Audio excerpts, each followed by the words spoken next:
But I think the development of full artificial intelligence will spell the end of the human race. It's a flying object, and we don't know what it is. I would hope somebody is checking it out. With a rocket or whatever, but incredibly fast, opposite direction. It was too fast to be an airplane. I'm glad the Pentagon is looking at this, because if it poses a threat, I want them on top of it. Well, the craft generates its own gravitational field. You said there's lights in the sky? The internet has become the command center for criminals and terrorists. 911, what's your emergency? I need help, please help me! Aliens won't let it happen. That's what we're instructed to say. Roswell, Area 51. Alien kept deep under the ground. 1, 0, 1, 1, 0.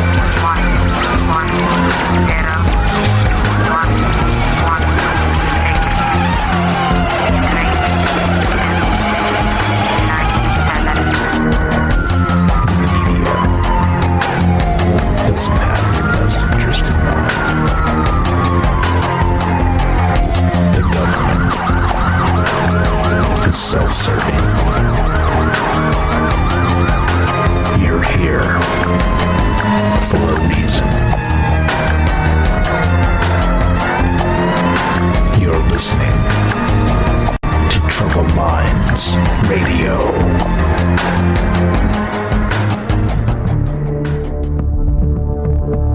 Broadcasting live from a secret bunker just off the extraterrestrial highway. Somewhere in the desert sands outside of Las Vegas. From somewhere in space-time, loosely labeled Generation X on planet Earth.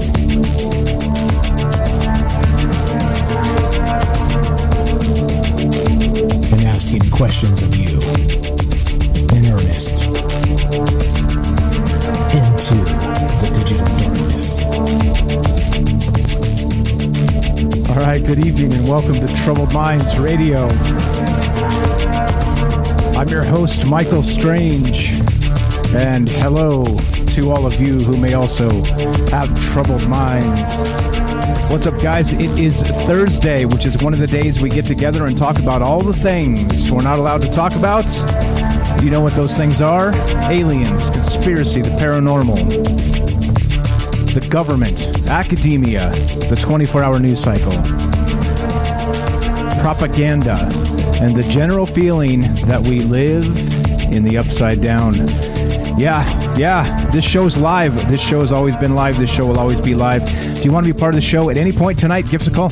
It's more of a conversation, less of a show. That's what we're trying to get after here.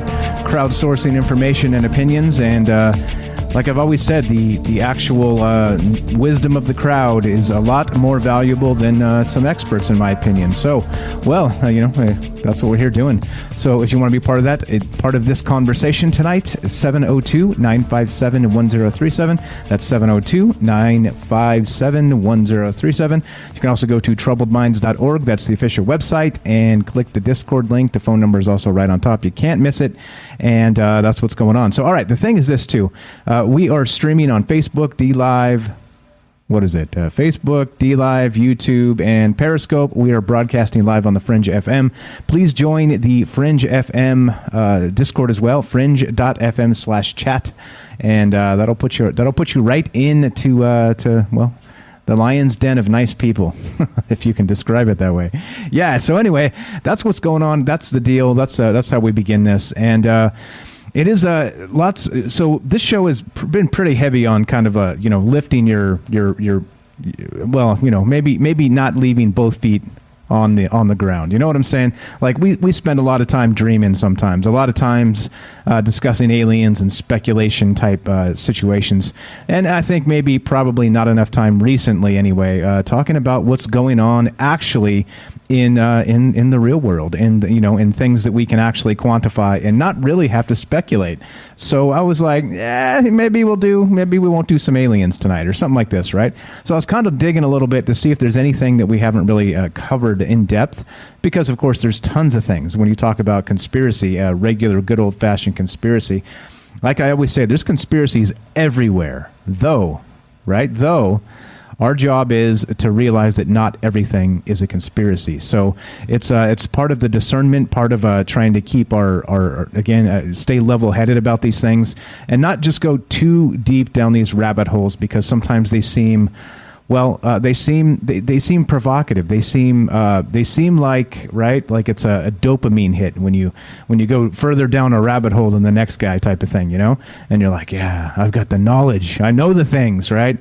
Well, I'm not so sure about that, because in many of those cases are just fake, flat out, maybe disinformation, maybe people making things up for clicks, right? And that's part of the upside down that we live in, and part of this discussion. And so I thought, well, let's go back to the good old CIA, right? Let's go back to the well of the probably the easiest conspiracy, the easiest slam dunk conspiracy is, well, the government and what they're doing, the things that they're, as I always say, right, life seems to be more of a PR situation.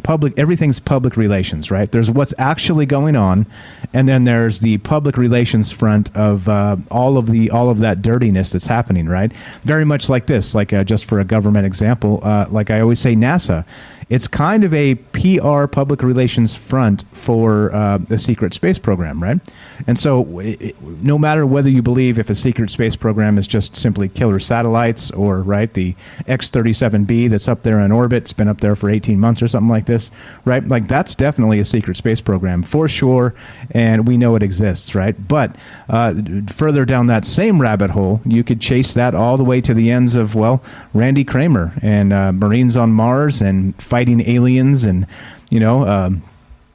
time travel and, right, I mean, all kinds of stuff. Like I said, you can kind of basically come up whatever conspiracy you want by just following information on the internet. And so being a conspiracy show, I think so. There's a couple things that are pretty important to me with this entire thing, the entire conversation with this show in the past and as it continues is it's exactly that, right? Like I was describing, we have to be very careful, in my opinion, of getting too deep into some of these things that may or may not be true. Okay, it's fun to speculate for sure, but I think we do have to. There's when there's so many obvious, real, totally in your face conspiracies, and they're easy to track and easy to follow up on and things like this, right? I think it's a little bit detrimental sometimes to ignore those things. All right, so just as a primer, just to get us started here, that's what's on my mind tonight. And so again, like always, so the questions tonight are a few.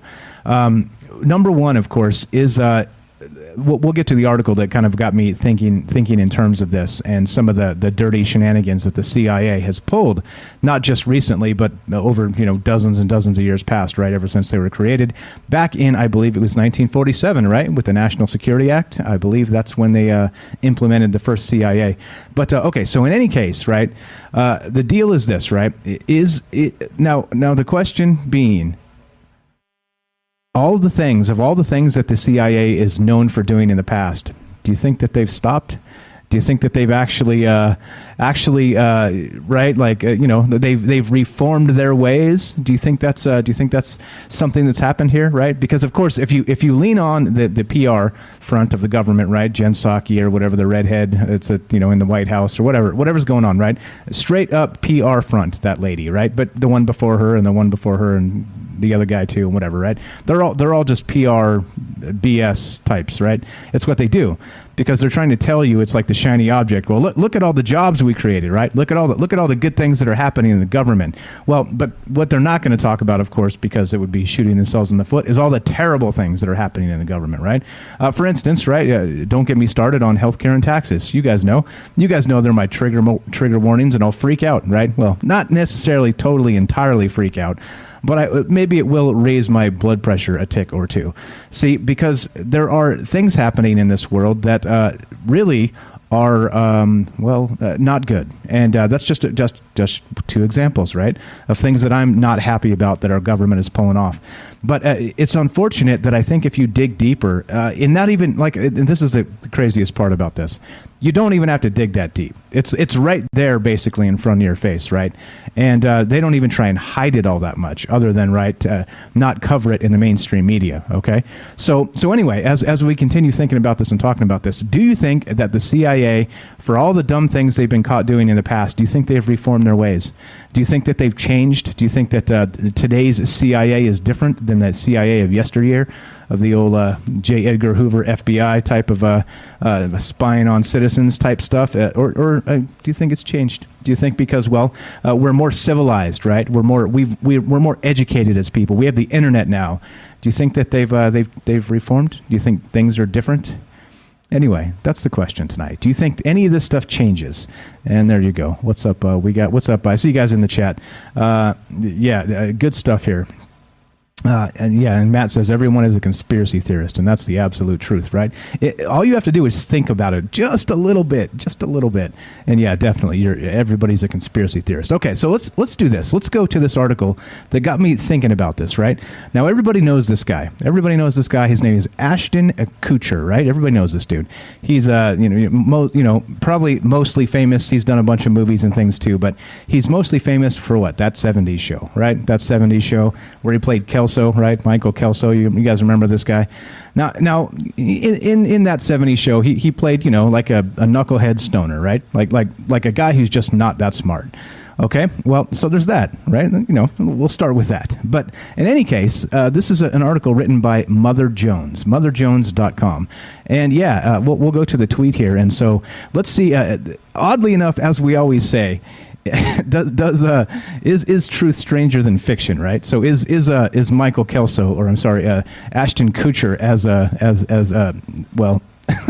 misled as that 70s show character, let's say. I don't know. I'm not gonna lean on that too hard, but I think it is funny.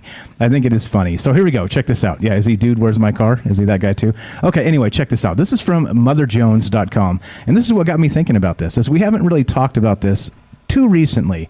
And so I think we have to kind of keep it at the top of our mind that we're always being manipulated, okay? Like I hint it here and there. We kind of discuss it just in little pieces, but it's critical that we never forget and we never let our guard down that every single thing is being manufactured, right? Every single little thing, every bit of news, right? Every bit of news conferences, press, PR releases, every single thing is being manipulated in this world. And again, very much like Alex Jones has always said, he called his show the InfoWars, right? Because that's really what's happening here. And this is a real thing. This is trackable. You can, there's a thing called information operations, and we did a show on that not too long ago, maybe a month and a half back, something like that. And there's a ton of things that are happening regarding that. But check this out anyway. Let's just go back to this article real quick. This is from Mother Jones. And written by an individual by the name Ali Breland, right? And headline is this: I am simply asking if Ashton Kutcher is a CIA asset, right? And now this is what I'm saying, right? Is that we know that the CIA is connected to Hollywood. We know that the conspiracy goes deep when you start to consider all the things that they don't want us to know. Because, of course, like I said, the PR front is trying to tell you that everything is working as intended, right? However, if you pay attention to politics and the rest of this, it doesn't seem that way at all, does it? Just recently, right, in Texas, we had a bus full of Democrats flee the state because they didn't want to have to vote on something they know they'd lose, right? Is that how the government is supposed to work? Like we're supposed to have these representatives just flee the state? To avoid a vote, right? This is the type of stuff that's just beyond stupid, right? And there's a whole kerfuffle about that with, the governor put out a arrest warrant for them. Anyway, it's beside this point. But just as an example of all the things that are working as intended, right? Is this working as intended? Is anybody out there confident that the governments at large and the things they do are working as intended? Yeah, okay, all right. Anyway, let's get back to this article. So is Ashton Kutcher a CIA asset? Yeah, right. And so if that's the case, right, we talked about not too long ago on our news show, which we do on Mondays and Fridays at 3 p.m. on Twitch, if Jeffrey Epstein was possibly what they called a hyperfixer and possibly a CIA asset, it makes you wonder, how deep does the tentacles of the CIA go when you're talking about agents, right? And talking about people that are manufacturing, well, everything, right? Dissent, consent, they're manufacturing all these things depending on what they want you to believe. And so it's again critical that we're, like I said, we always keep our guard up. And number two, we understand that maybe our biases that are so locked into us are, well, possibly brainwashed into us, right? And so I'm not calling you out there listening brainwashed. I'm saying that probably a very large portion of the population is, okay? And so this is sad. Anyway, let's get to this article, right? So it started with this. Ashton Kutcher tweeted this, and this was a while back, actually. This was back in 2018, but it spawned this conversation recently with this Mother Jones article. And Ashton said this on a tweet: "Spent the afternoon picking the brain of a former CIA guy. It really makes you wonder if anything you come in contact with is not manipulated." Huh. Weird. Right? That's weird. Like, who knew? Michael Kelso's getting it, right? But okay, no. So there's that. All right. So fine. He apparently says he spent the afternoon picking the brain of a former CIA guy. And so he's basically describing the fact that everything is manipulated, right? Like, what is out there that we come in contact with that is pure, that is actually the way it's supposed to be, without some sort of government interference, without some sort of, again, like I said, a PR front of a bunch of BS that you're supposed to believe, but there's no really basis in it other than it's this shiny object, right? Look at all the jobs we made. Look at all the people that have health care. Look at all the this. Look at all the that, right? All they do, it's always spin, right? In the same breath, they could mention, well, look at all the people that have health care, for instance, that we did with this bill we made. But then they don't mention the 10 or 12 million people that lost their health care and now are paying 5 times as much as they were because of these terrible government policies, right? Just as an example. So this is just, like I said, healthcare gets me going. All right. So anyway, this guy, so this is again written July 21st, 2021. This is a brand new article.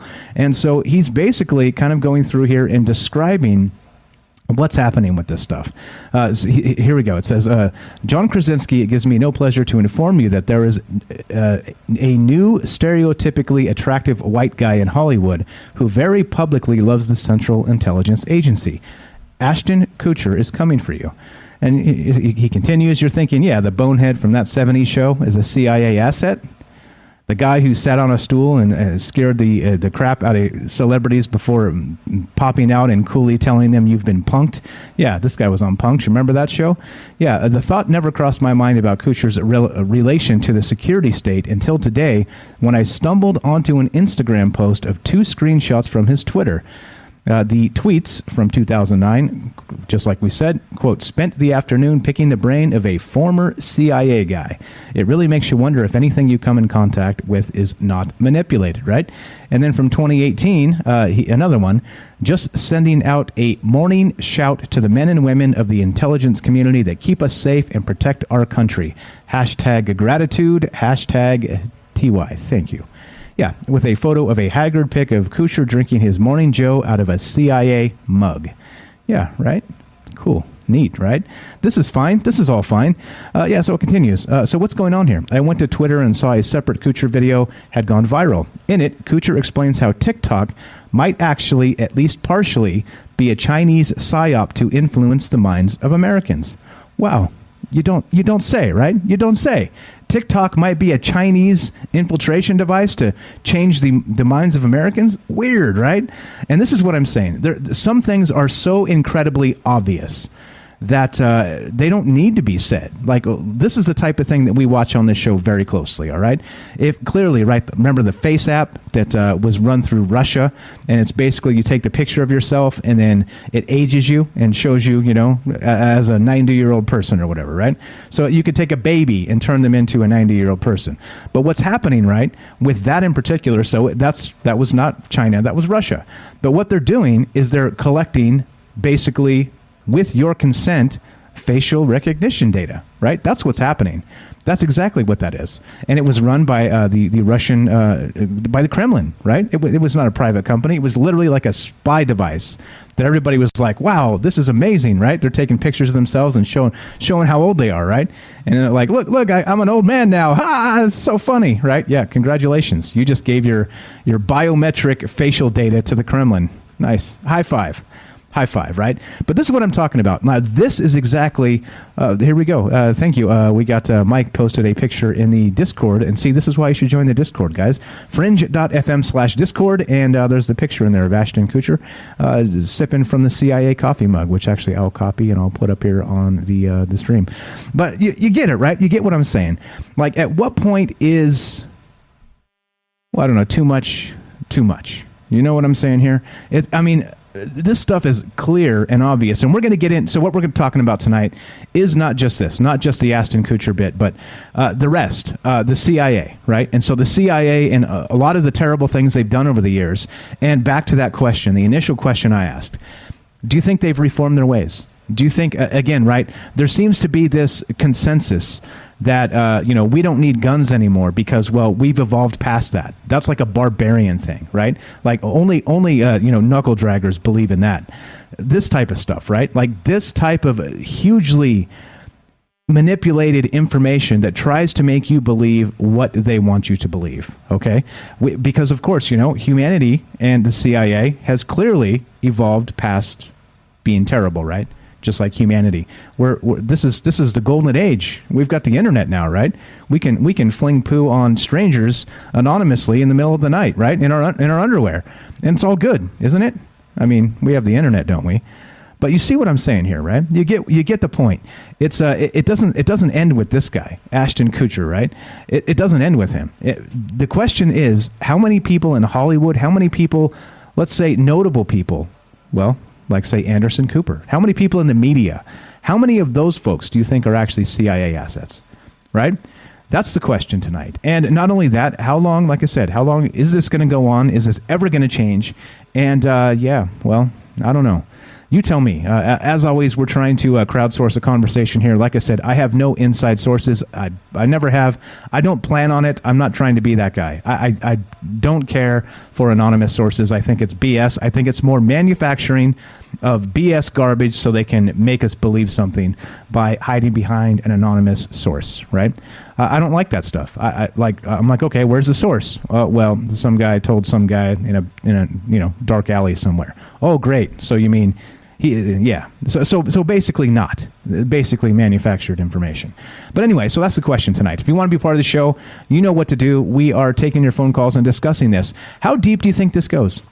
Right? Ashton Kutcher, fine. Right? Sure, fine. But does it go deeper than that?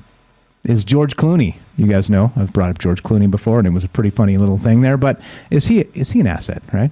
A CIA asset. How many people in Hollywood do you think are actually part of this cabal of disinformation to change our minds, to brainwash us, to make us believe things that are not true?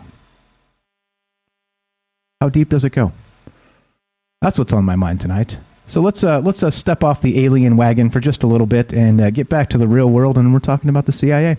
So if you want to be part of the show, you know what to do. 702-957-1037. That's 702-957-1037. And lots to think about, as always, lots to talk about. I've got a bunch of information about some of the old CIA operations and things like this, which we'll get into tonight. But the question remains, being that humans have evolved to the point where we don't need, well, things to protect ourselves because we're past that. Well, let's say this. Do you think the CIA has changed? Do you think human evolution and being modern people means we don't need manufactured BS to change our minds? You tell me. 702-957-1037. This is Troubled Minds. I'm Michael Strange. Don't go anywhere. More after the break.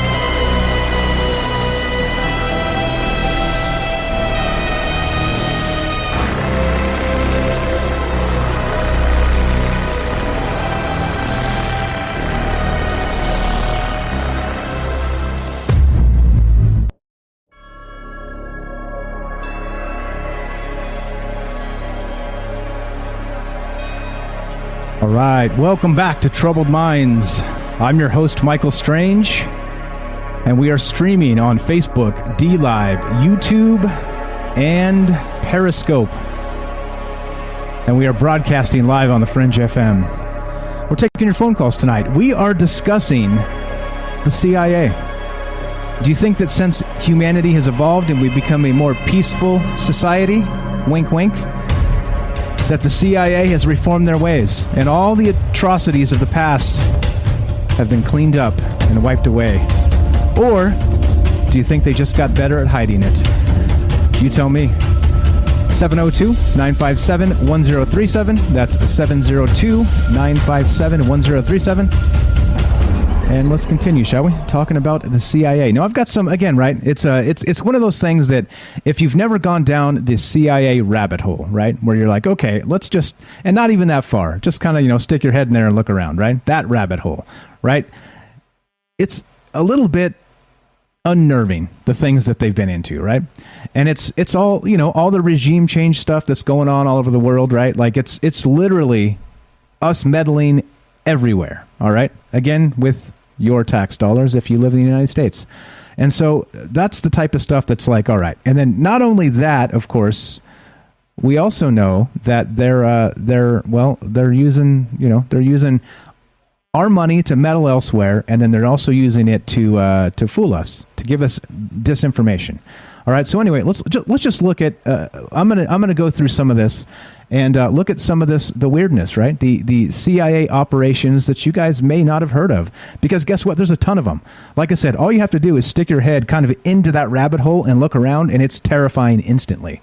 It's like, okay, wait, right? And you guys know me. I like to speculate a little bit. I like to think of what if we know what happened in the past, and then we can extrapolate technology and new ways of doing things into the future.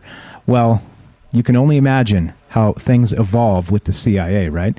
So here we go. We're going to look at some of this. Like I said, I'd rather talk to you guys, but I had a feeling this may not resonate, only because it's not aliens, right? It's not portals. It's not things like this, which we've kind of been all over the place with that stuff recently, but it's okay. Like I said, I understand, but I'd love to hear from you guys. What do you think about this CIA stuff? Does it surprise you to hear that possibly Ashton Kutcher may be a CIA asset?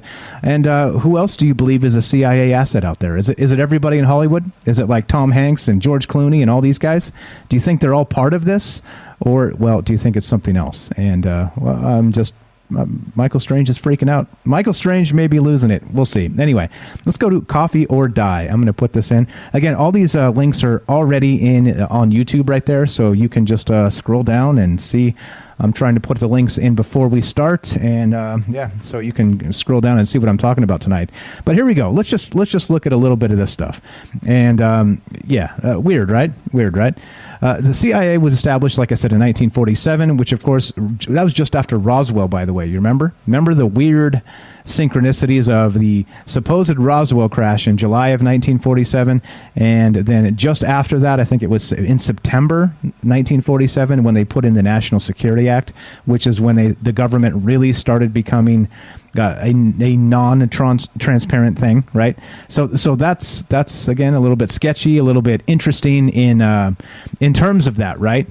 But Roswell, CIA, right after it, and of course disinformation and all the rest of this. So here we go. This is okay. We'll actually go to this in just a sec because we have a phone call coming in. So like I said, I'd rather hear from you guys. So if you want to talk about this, about the CIA, about things like this, who's an operative, and what's up, our good buddy. We got a call the other night from HB. If you're out there listening, what's up, HB? And I apologize. I kind of alluded that he might be a CIA asset, and it was more of a joke. It was more of like a high five, man. You know a lot of stuff, and well, now I'm feeling weird because you may be an asset sent to keep watch over me. And it was a joke. I didn't mean it like that. It was more of like a, anyway. So it kind of got me thinking in terms of that. It's like, okay, they're probably everywhere, right? This type of stuff is probably going on everywhere. So anyway, let's go to, we are taking your phone calls, talking about the CIA and the rest of this stuff. What do you think about this? They infiltrated Hollywood. We've talked about how the Hollywood seems to have to pass scripts to them to get approval to talk about certain things. And then, it's been well documented that there's a lot of shenanigans going on with the CIA. But let's go to Beechwood in Massachusetts. If you guys want to be part of the show, 702-957-1037. Let's go to Beechwood. What's up, my friend? You're on Troubled Minds with Mike. How are you? Hey, what's up, man? I'm doing wonderful, as always. Right on. I really like this topic. The CIA, that's the one. I swear, every time I talk about the CIA, something weird happens. Uh-oh. But, uh-oh is right.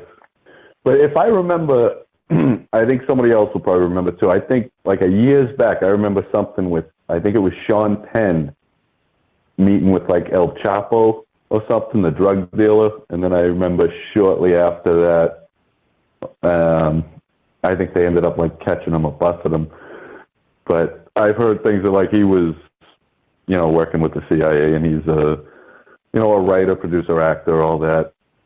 And I've heard a lot of conspiracies about what they do. I've read some books, and a lot of them are like really long and drawn out, and they give a lot of dates and numbers, and they don't give any good stuff, but basically it says they infiltrate other countries' governments and basically control how they're run. And then if you go like a little further down the rabbit hole, a lot of people say they control the major portion of like the drug trade, what really comes in and out of the country, what money goes out of the country, things like that. But that three-letter organization in particular, I just find weird because I'm going to relate it to like, my experience with actually going to a mental institution, and you could say, quote, crazy people. And you observe and you see, you compare, and for some reason, the CIA is the one that they bring up. Like a lot of crazy people say they're in the CIA or the CIA is watching them, and it's always the CIA. It's not the FBI. It's not the Secret Service. It's not the, and every other three-letter organization. Occasionally, you'll get an IRS, someone with the IRS after them, which is totally believable. But for some reason, the CIA sticks out. And it's just really interesting. And they're associated with so many other conspiracies, like the Kennedy assassination, Charles Manson associated with the CIA. They'll keep rolling if you think and you look into it, the ones that they're associated with. But I don't know. Maybe it could be the center of intergalactic affairs or something.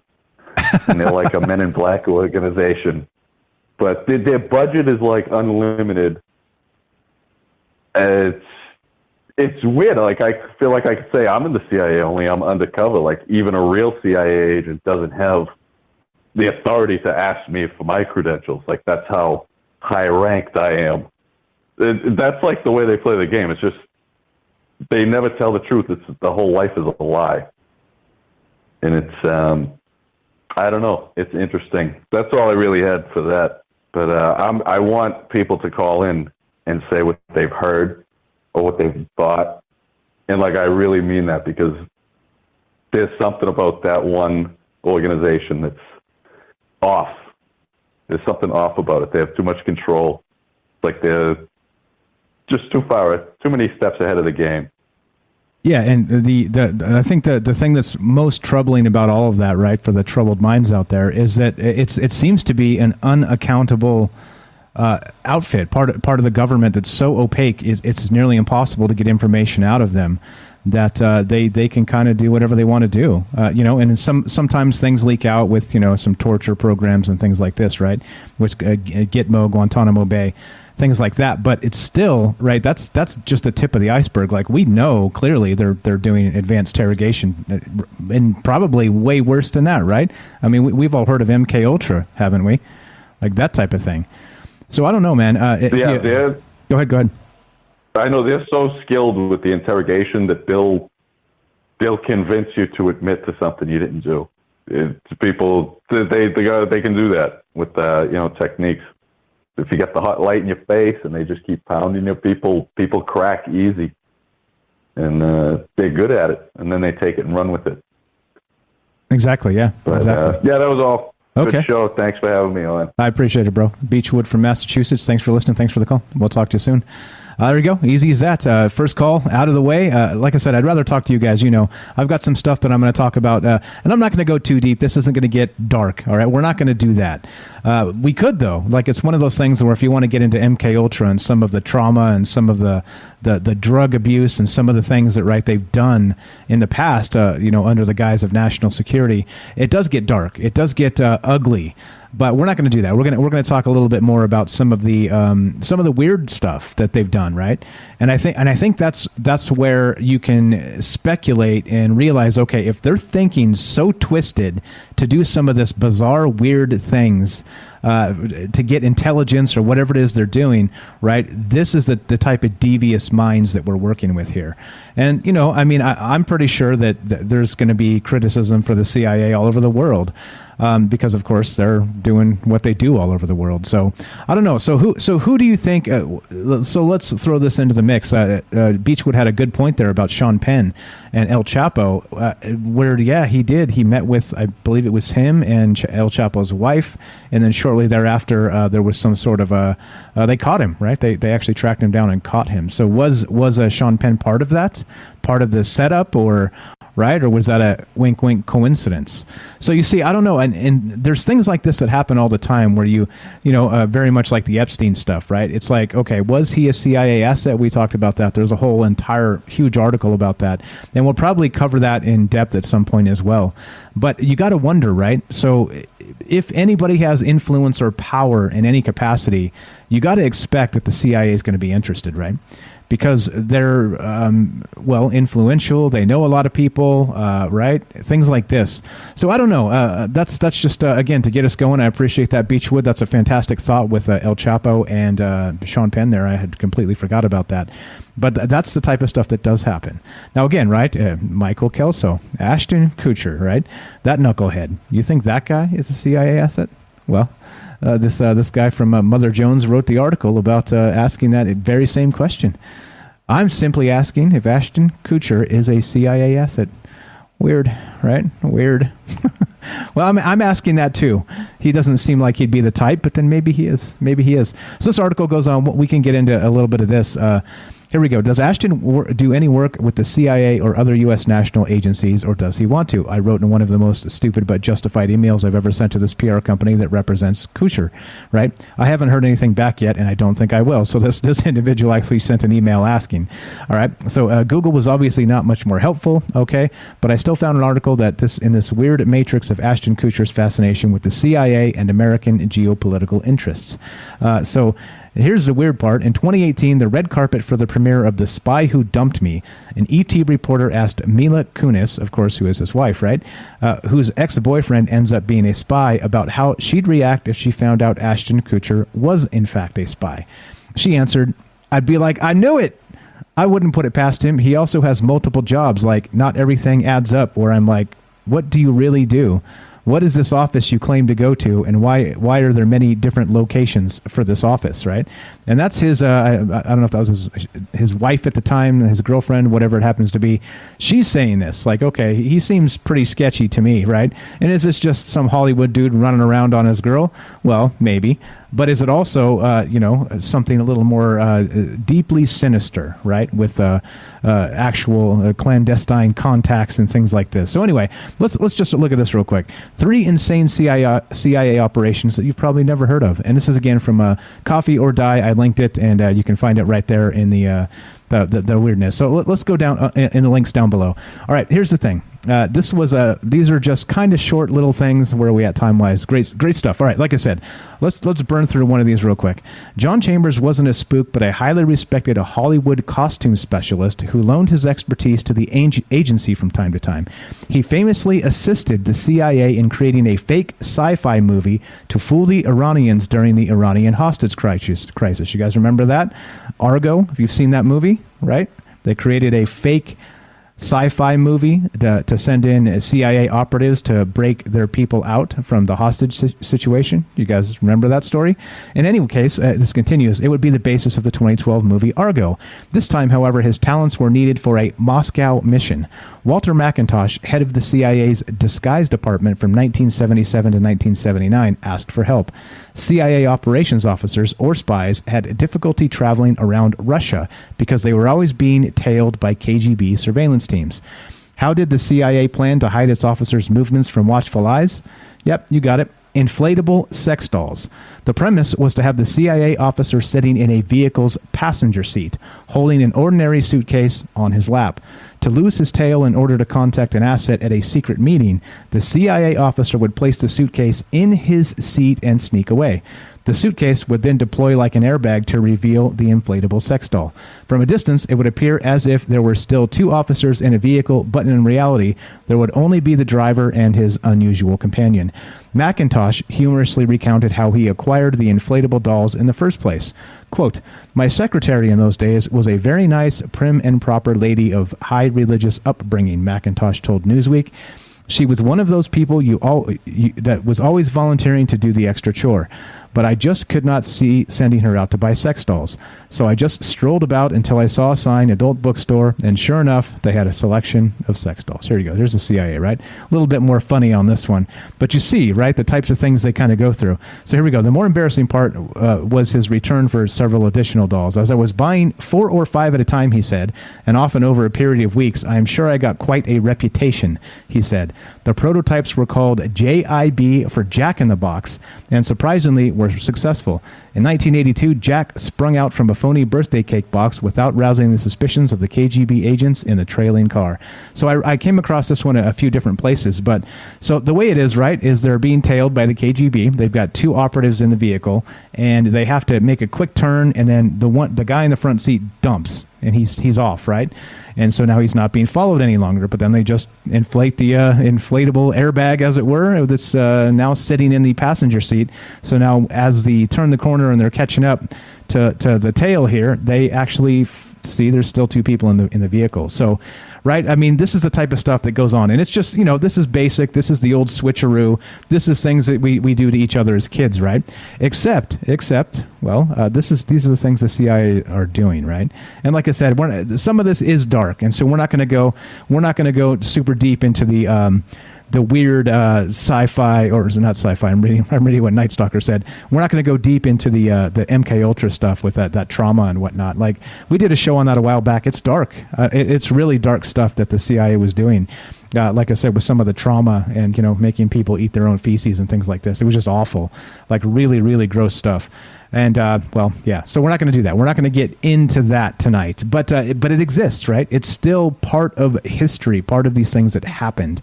And in conspiracy circles, let's say, MK Ultra is one of the big ones, right? And we've discussed it with Monarch programming and things like this. Is it still happening? And I think that back to that, now that humans have evolved, right? We don't do that terrible stuff anymore, do we? Yes, right? No, we don't do terrible stuff like that anymore. Come on. But anyway, right? So you get it.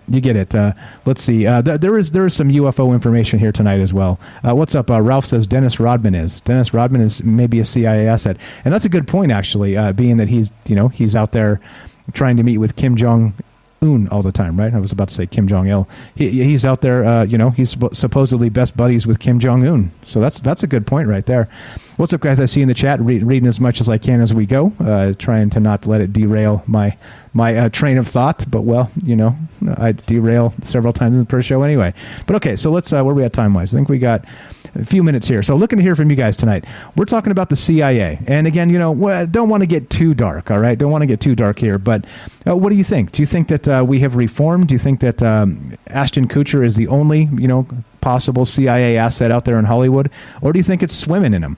Meaning that almost, let's say, half of Hollywood is a CIA asset in some capacity as part of the network. What do you think? That's the question tonight. And yeah, who knows? Yeah, this is CIA stuff. Well, it's more humorous and funny. So like I said, we're not, I could go really deep and dark, and I've got some of that stuff too, but I just don't want to, I don't want to turn this into one of those ones where you listen to the show for a couple hours and then it puts you in a mood, I kind of don't want to do that. We could do that, but I kind of don't want to do that. So anyway, let's keep on rolling here. Like I said, I'd rather hear from you guys. If you want to be part of the show, 702-957-1037. It was a great comment there from Beechwood about Sean Penn and El Chapo. Who else do you think could be an actual CIA asset?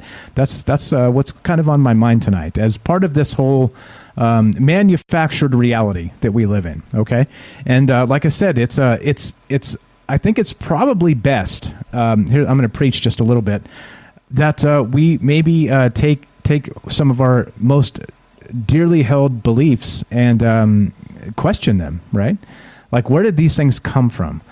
And have we been manipulated and brainwashed every step of the way since we were born?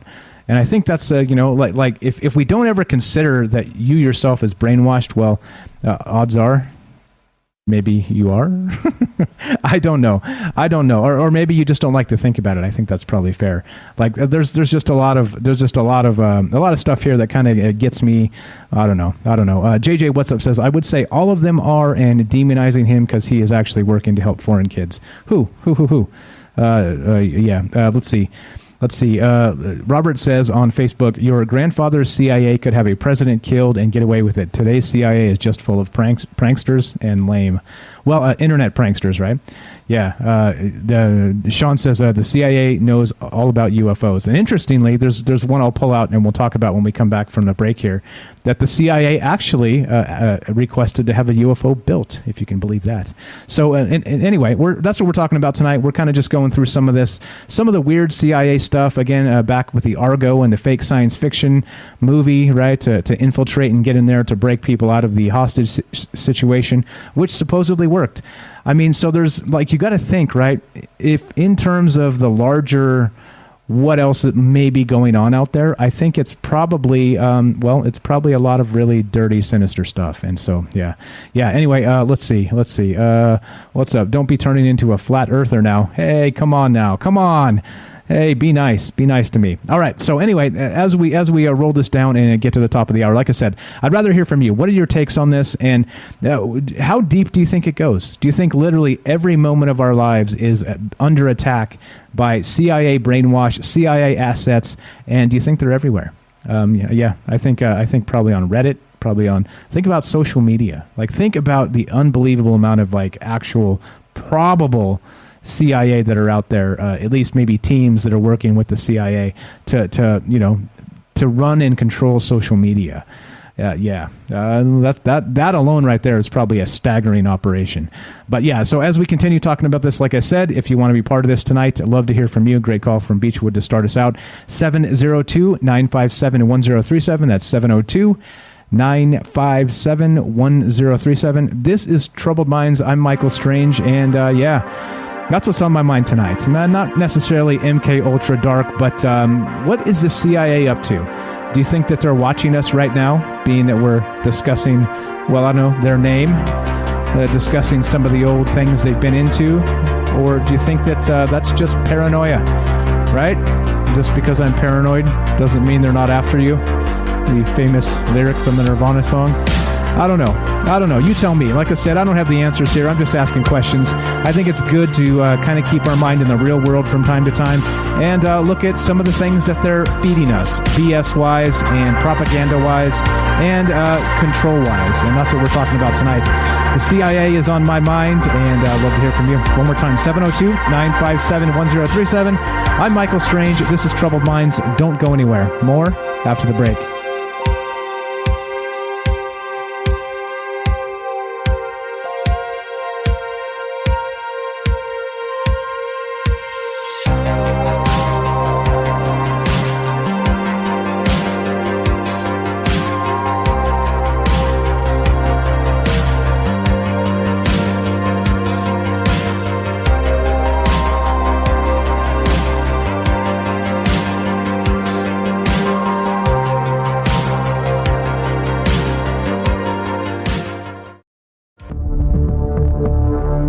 Broadcasting live from a secret bunker just off the extraterrestrial highway. Somewhere in the desert sands outside of Las Vegas. From somewhere in space-time, loosely labeled Generation X on planet Earth.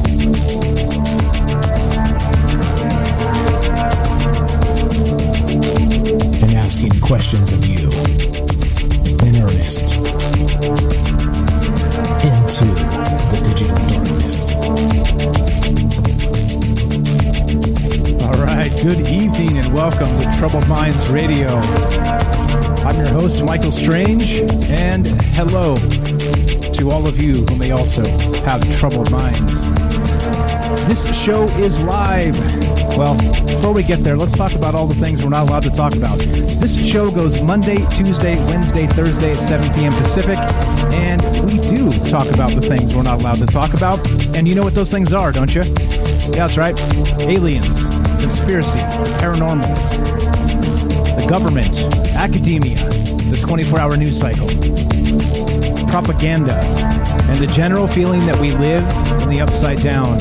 We are streaming live on Facebook, DLive, YouTube, and Periscope. We are broadcasting live on the Fringe FM. We're talking about the CIA tonight. We're talking about spooks. We're talking about Ashton Kutcher. We're talking about maybe Tom Hanks. We're talking about, I guess, the Illuminati, aren't we? We're discussing what is really going on in the world we live in as the information war rages full on to convince us of things that may not be true. And how deep does it go? Who's involved? And is it notable people? Which we got an article shared, which we'll get to in just a sec. Thank you, Robert, for sharing the article there. But I got ahead of myself. I was a little bit thrown off when we began tonight because the Facebook was being difficult and I couldn't get it to stream. So I was like, running out of time and like, what do I do? But anyway, I forgot to mention this, and this is an important thing. So this weekend on the Fringe.fm, the Fringe FM, we're having what's called a Fringe-a-thon, a Fringe telethon. What's happening is there's the station itself and Joe Roop are trying to get back to Arkansas. And so what we're doing is holding basically a fundraiser to make sure that we can get the radio station back to its roots where it started, and I guess out of Arizona, because I guess Arizona is the bad spot, right? What happened? I don't know exactly what happened there, but apparently it's not as good as Arkansas. So first things first is we got to get things in order, and that's what we're going to do. So we're having basically a 24-hour stream, or basically until Joe Roop passes out, right? It's going to be one of those.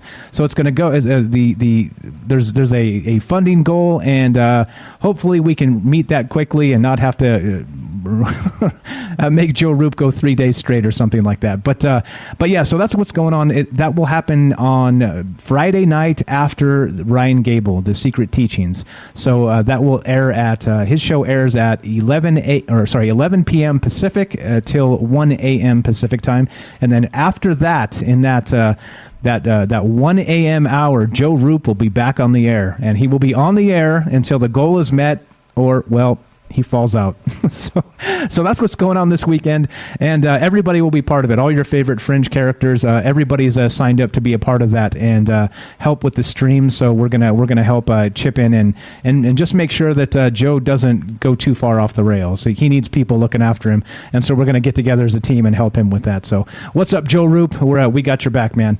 So if you guys are looking for a fun time this weekend, well, I'm not gonna scroll my phone number on the wall, except for this phone number, 702-957-1037. Give us a call, and love to hear your takes on the CIA tonight. But that's what's going on this weekend. So again, Friday evening, Saturday morning, 1 a.m. specifically, we're going to go, and it's going to be a Joe Roop streamathon with I'll be there, Ryan Gable, Jess Rogie, Alex Exum, you name it. Everybody's going to be there from the Fringe, and we're going to be we got our time slots all picked out, and we're going to be talking about all kinds of amazing things. things. So there you go. If you're looking for a fantastic time this weekend, you could do far worse. So come join us, and if you can spare a few bucks. We appreciate you pitching in to make things right. Help us get things the way they need to be. We appreciate that a lot. So there you go. I wanted to point that out, mention it. I completely forgot because I was off my game when we started tonight. But anyway, so all right. So that's the deal. Tonight we're talking about, what are we talking about? We are talking about the CIA. We're talking about Ashton Kutcher and this article right here. And so some weirdness with this, right? So we got that weird CIA story. I know it's kind of, the sex dolls and the pop-up thing and the, losing the KGB. It's a little cute, right? It's a little too cute for the CIA because they've done some pretty dark, insidious things. But let's just go back to this. Let's circle back to see where we started this conversation. And this is what got me thinking in terms of the CIA tonight.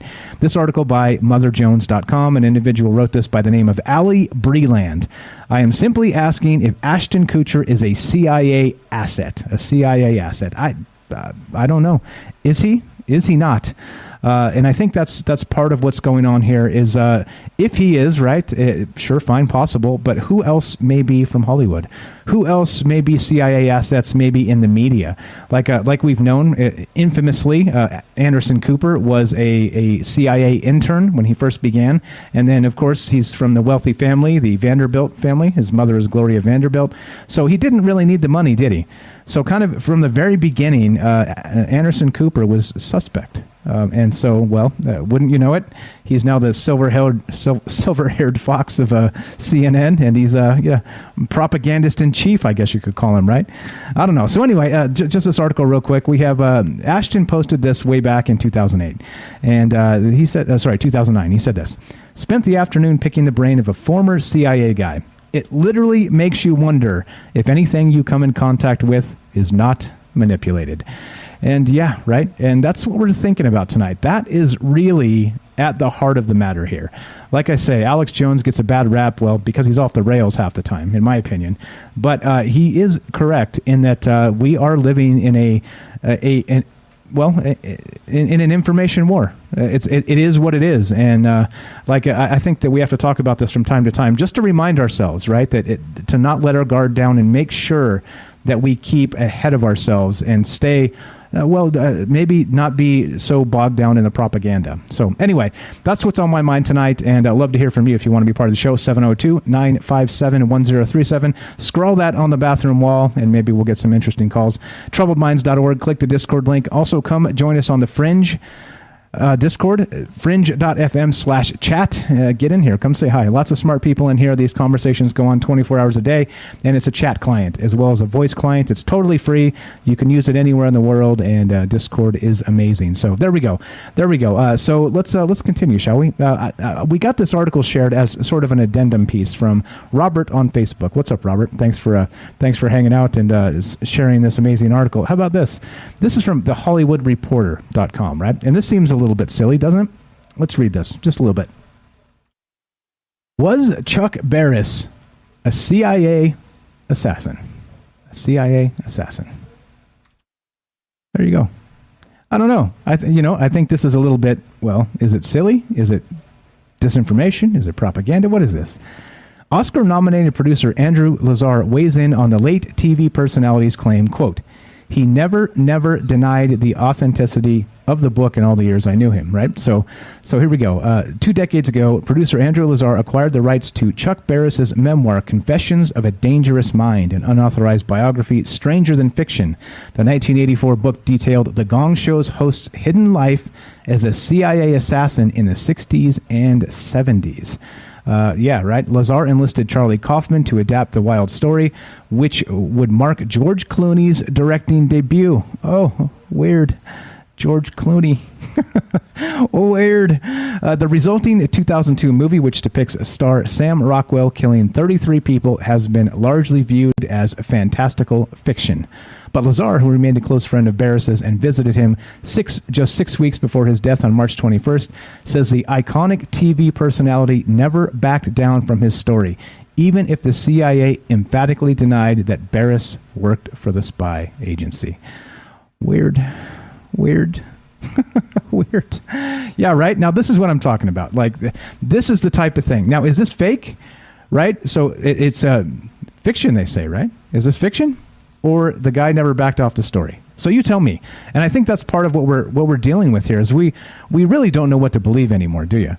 I think if you're given, unfortunately, right, in the conspiracy world we live in, if you're given like it used to be that Occam's razor was the thing, right? Right? You'd be like, okay, it seems more likely that this is,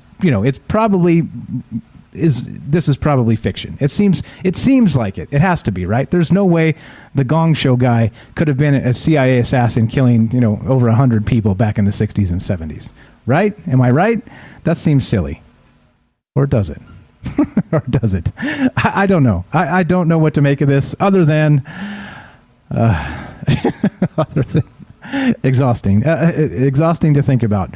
But okay, so there we go. There's another one. So thank you for sharing that article. But what do you guys think? Like, are these things possible that these, celebrities, Hollywood people, game show hosts, talk show hosts, like somebody mentioned in the chat, Robert actually said, well, Michael, we have to be very aware that you might be a CIA agent. Me, Michael Strange. And you're right. Like, you have to be aware that may be the case. Well, clearly, if we'd have quite a larger audience if probably I was, because they'd be boosting us, right? We'd be like the 17th letter movement and would blow up overnight. But we're not. So, I think you're safe with me. But again, go ahead and be suspicious. It's okay. I'm not, there's no ulterior motive here other than I want you guys to think for yourselves. That's what this show's always been about.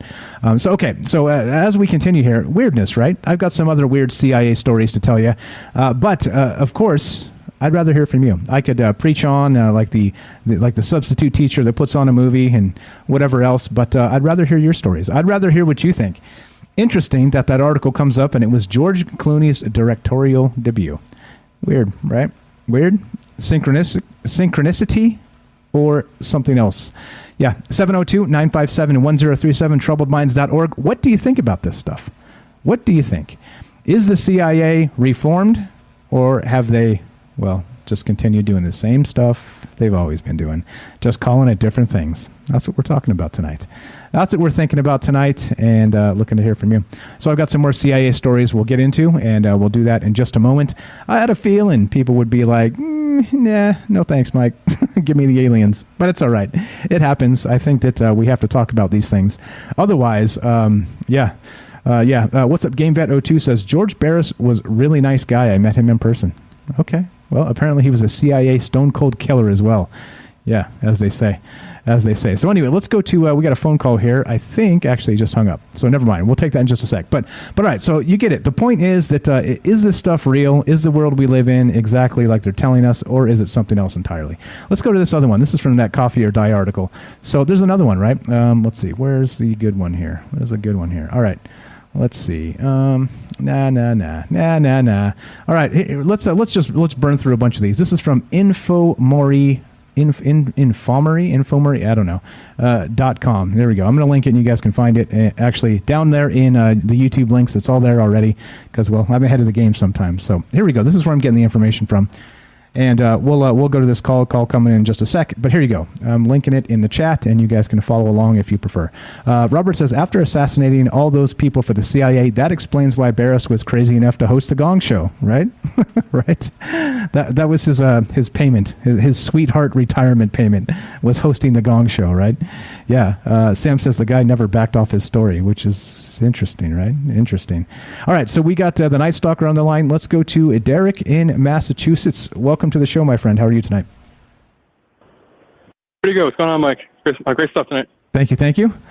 What is on your mind, man? What do you think? We're going to go way out there. Okay. Take us way out there. Man. Love it. I love it. Let's hear what you got.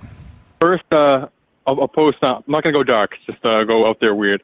But first, I'll post a link as soon as I get off the call. But a few months ago, Moby the singer came out saying the CIA asked them to spread misinformation about Trump, I guess, and Russia collusion, whatever, back in the day. And they're like, yeah, your social media following is bigger than ours. We need you to start putting out disinformation, which is just ridiculous to me. Like, there's like a narrative amongst like some I think are mystics stuff that the CIA tries to do this by like influencing these like celebrities to influence us, but they're so out of touch with what like we're actually into that they try to use like Moby and like Tom DeLonge and people like that who just like we haven't cared about in 15 years. You know what I mean? I thought that was interesting. And then kind of tied to that, just like back in the day. But did you hear the story about the CIA writing the Scorpions song that brought down the Iron Curtain. I'll post that link in the chat too. You heard about that?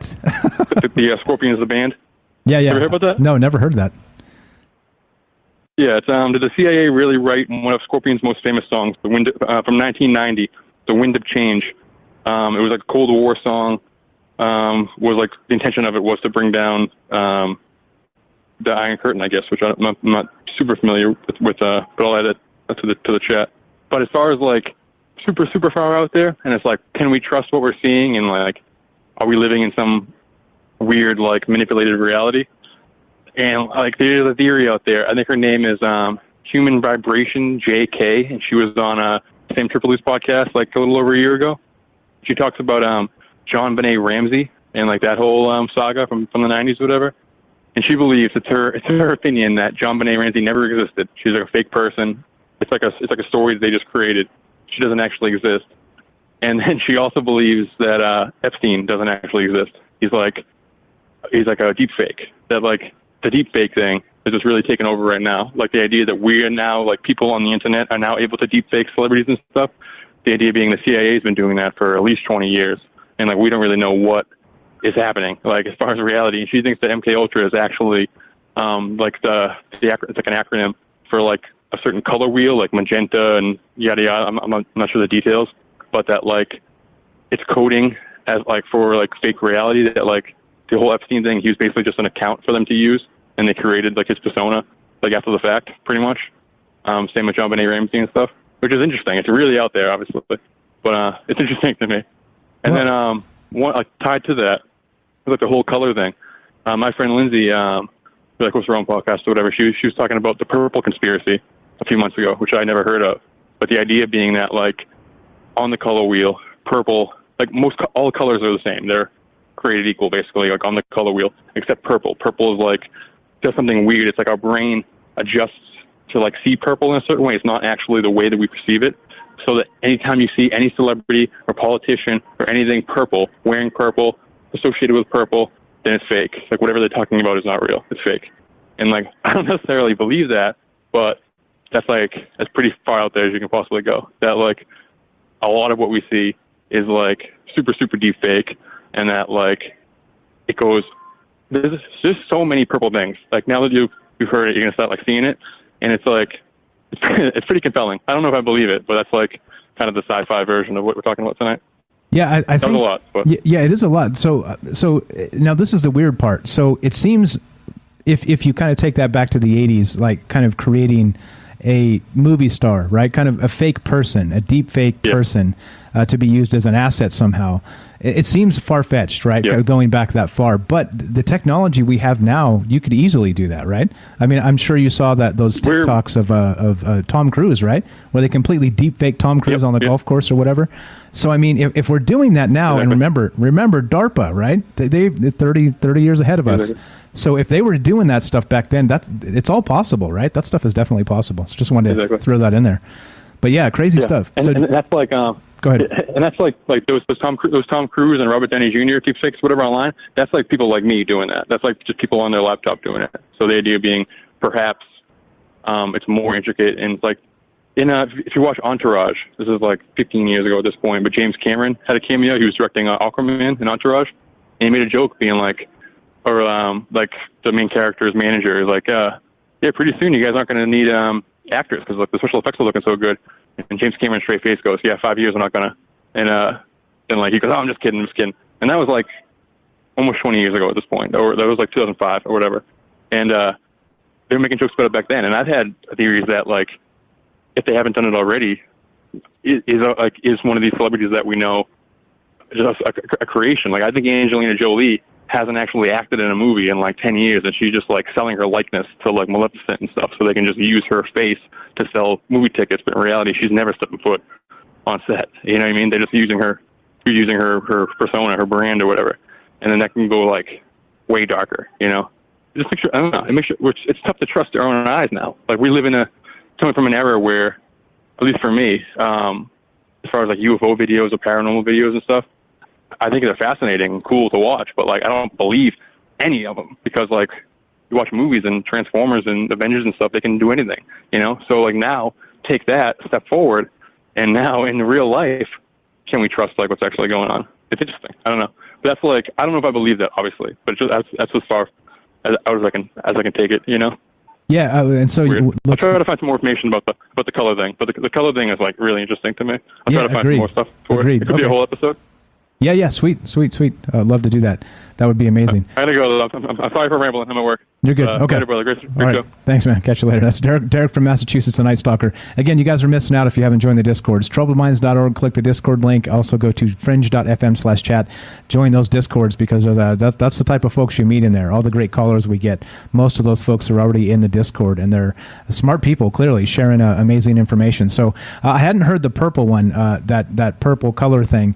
But if you think about it in terms of deep fakes and being these Hollywood people being phony assets, right? Phony CIA assets in some capacity. Think about what they're doing with like Michael Jackson and Tupac, right? Like you can see them perform as holograms, right? They're passed away, but coming to a theater near you, right? You're going to be able to go buy a ticket and watch Tupac or Michael Jackson or whoever from the old days actually show up in the flesh. Maybe Elvis actually does live. Elvis lives, right?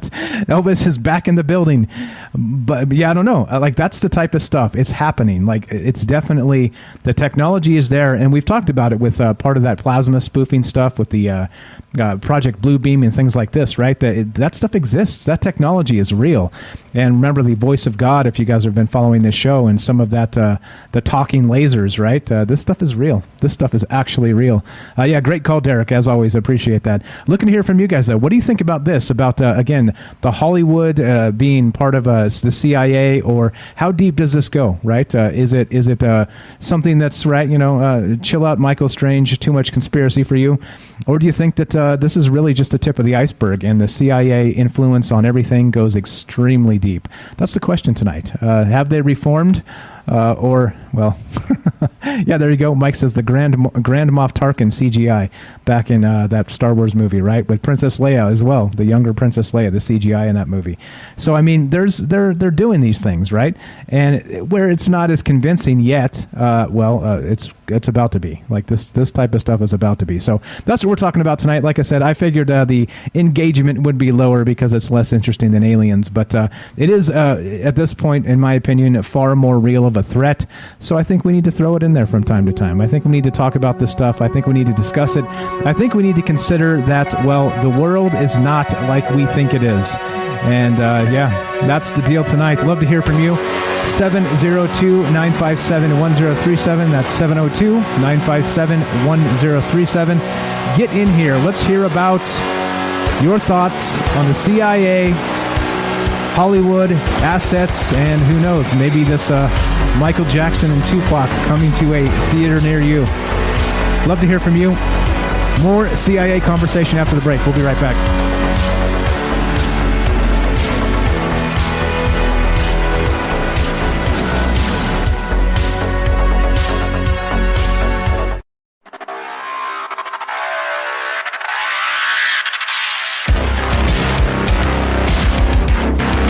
All right, welcome back to Troubled Minds. I'm your host, Michael Strange. We are streaming on Facebook, DLive, YouTube, and Periscope. We are broadcasting live on the Fringe FM. Talking about the CIA tonight. How deep do you think it goes with Hollywood, with disinformation, with basically the information war that we live in? Ashton Kutcher has been speculated to be a CIA agent. Who else? Who else do you think? They reached out to Moby, says Derek, to access the social media to drop disinformation and propaganda. Well, what about Tom DeLonge and the whole UFO disclosure bit? Yeah, I don't know, right? Like, I think the more you think about exactly what's going on here and who's kind of pushing what type of information, it makes me suspicious. It makes me, as you know, like I haven't been a fan of that whole Tom DeLonge disclosure and that To the Stars since they began, because I'm suspicious. Why would the government reach out to, a guy who used to run around in his underwear playing rock shows, right? I mean, if you can call it that, and punk shows, whatever it was, right? I was never a fan of that band anyway, but it helps even more to put my nose up if it turns out this guy might be a CIA asset. And even so, let's say he's kind of not really inside the deep angle of this, just speculating here, I don't know. But imagine that they're using him for feeding him disinformation to spread out, and they're using him as a rube who believes the things they're telling him, right? And I think that's part of the problem here, is why we can't trust anything. And as you see that, meaning information, we can trust each other. All right, trust the people you love, trust your family. Don't forget about the important things, the most important things we can trust. All right, but I think that if you kind of extrapolate this to the larger aspect of what's actually going on social media wise, with commercials, with the jingles and the brainwashed jingles and things like this, it seems weird. No, it seems weird. It seems like we do live in that upside down. So anyway, I got some more CIA stories to tell you. We're going to talk about some of the more kind of benign stuff, that's still a little freaky, but we're not going to get into some really dark. That's another show, the MK Ultra stuff and whatever else. So anyway, but like I said, I'd love to hear from you rather than me go through some of this information. It is good because if you haven't heard of it, well, you're learning some stuff, and it's good. It's a good thing, right? I'm refreshing some stuff and learning some new stuff as well. It's all good, but I'd rather hear from you because, that's why we get together and talk about this stuff. So if you want to be part of the show, 702-957-1037, and let's get to the CIA. Let's do it. Let's go look at this. And of course, we know, us being, let's say conspiracy buffs. Let's call ourselves that, right? As conspiracy theories, as they were. Knowing where this comes from, right? We know a lot of this stuff, but just as a refresher here for maybe some of you guys that know this stuff or not, let's do some of this. So this is the famous CIA operations, right? And this is from the infomori.com. Number one, Operation Paperclip. Everybody remember this?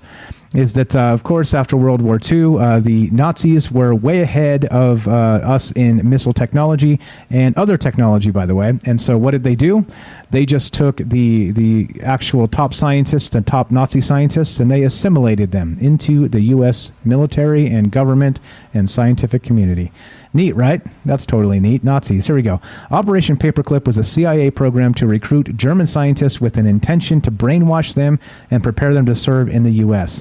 In 1945, U.S. President Harry, I almost said Trary Human, but I meant Harry Truman, ordered the execution of the plan on condition to exclude those to have been a member of the Nazi Party. Okay, really? Do you really think that? Really? Anyway, this would have excluded almost all of the German scientists. Therefore, the CIA whitewashed the public profiles of the German scientists and tailored their biographies to serve their purpose. About 1,600 scientists legally migrated to the U.S. These scientists played an undeniable role in the realization of the United States ballistic missile technology and space programs. The success of Operation Paperclip was therefore one of the most valuable services rendered by the CIA. Weird, right?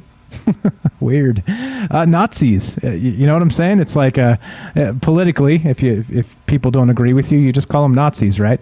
Well, in the old days, they just recruited them and brought them over and said, hey, like if you were part of the Nazi party, well, it's inconvenient, but we really need your knowledge, so come help. Yeah. There you go. There's another one, right? There's all kinds of stuff here. And again, like I said, I'm just going to kind of buzz through some of this stuff. And it is a little bit of the lighter things, right? I mean, Nazis is not a light thing, but you get it, right? There's some really, really dark, insidious stuff that if you start digging into the CIA and what they're capable of and responsible for, it gets depressing, right? So we're not going to do that. But okay, but looking to hear from you instead. If you prefer, I prefer to hear from you. 702-957-1037. Phone number's up, and otherwise we're going to keep on trucking. Let's do it. Project Stargate. Everybody is familiar with this, right? We've done this many times with remote viewing and the rest of this. Check this out.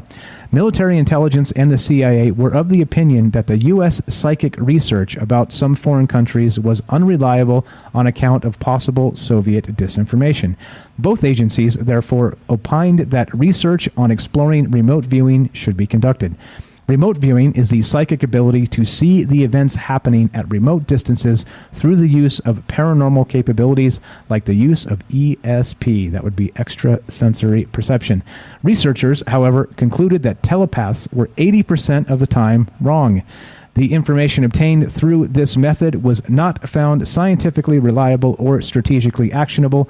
Therefore, the CIA canceled the costly project forever in 1995. Yeah, do you believe that? Once again, right? I think part of this too is that it's difficult for me to believe that they just gave up on particular programs, right? For whatever reason. Because, fruitless, right? This didn't work. It was too expensive. We spent too long on it. There was no information we got out of it, so we just canceled it. Well, many times they say they cancel projects and then they just kind of reboot them under a new name so that the FOIA trail goes cold. All the people that were involved in it, you lay them off or reassign them somewhere else unrelated, and then you have an entirely new group of people pop up under a new code name that has to play the cat and mouse FOIA game all over again, right? So you see, it's part of the game and how they do this. So like I said, when I hear that the government has shut down a particular program, never to revive it again, well, I get suspicious. I get suspicious. All right, there's more. The Bay of Pigs invasion. We've all heard of this, right? So the Bay of Pigs invasion, also known as Operation Zapata, was undertaken soon after JFK became the president of the United States.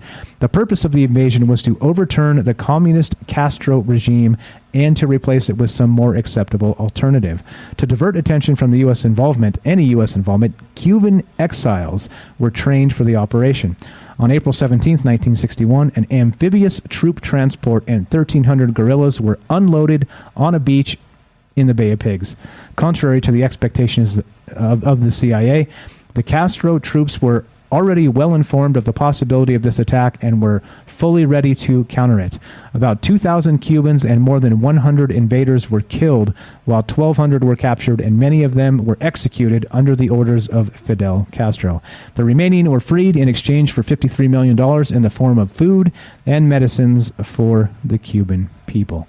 Right? You see, CIA stuff. They don't mess around, right? They definitely don't mess around. And what's up? MJ says, no, they don't cancel the Remote Viewers Project. Yeah, and that's kind of what I'm saying, right?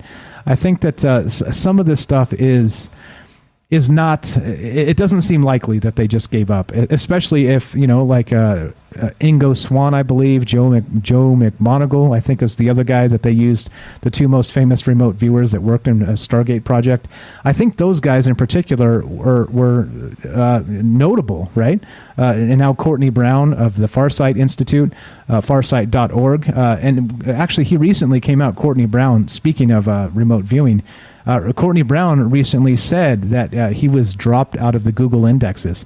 So if you search for remote viewing, you can't even find him anymore. I didn't check to verify that, but that's exactly how these games are played, right? If they don't want you to believe remote viewing exists, then they'll just drop it from the zeitgeist by dumping it to the 10 millionth page down on Google, and people can't find you. And Courtney Brown is probably one of the most world famous actual remote viewers left. Like I said, Ingo Swann has passed away. I think Joe McMoneagle has also passed away from the Stargate project. I could be wrong there on him, but anyway, point is that these are the games that are being played, and so we have to be on the ball, right? So anyway, there's a little bit more. We'll read more of these things and consider this. Let's see. Angel Wing says, just like CIA has giants in Antarctica hanging in suspended animation, supposedly. I've never heard that one. That's a pretty good one. I've never heard that. So anyway, point being, I'd love to hear from you guys if you want to be part of the show. I got a few more of these that I'll read just to kind of give us an idea of what the CIA has been involved in.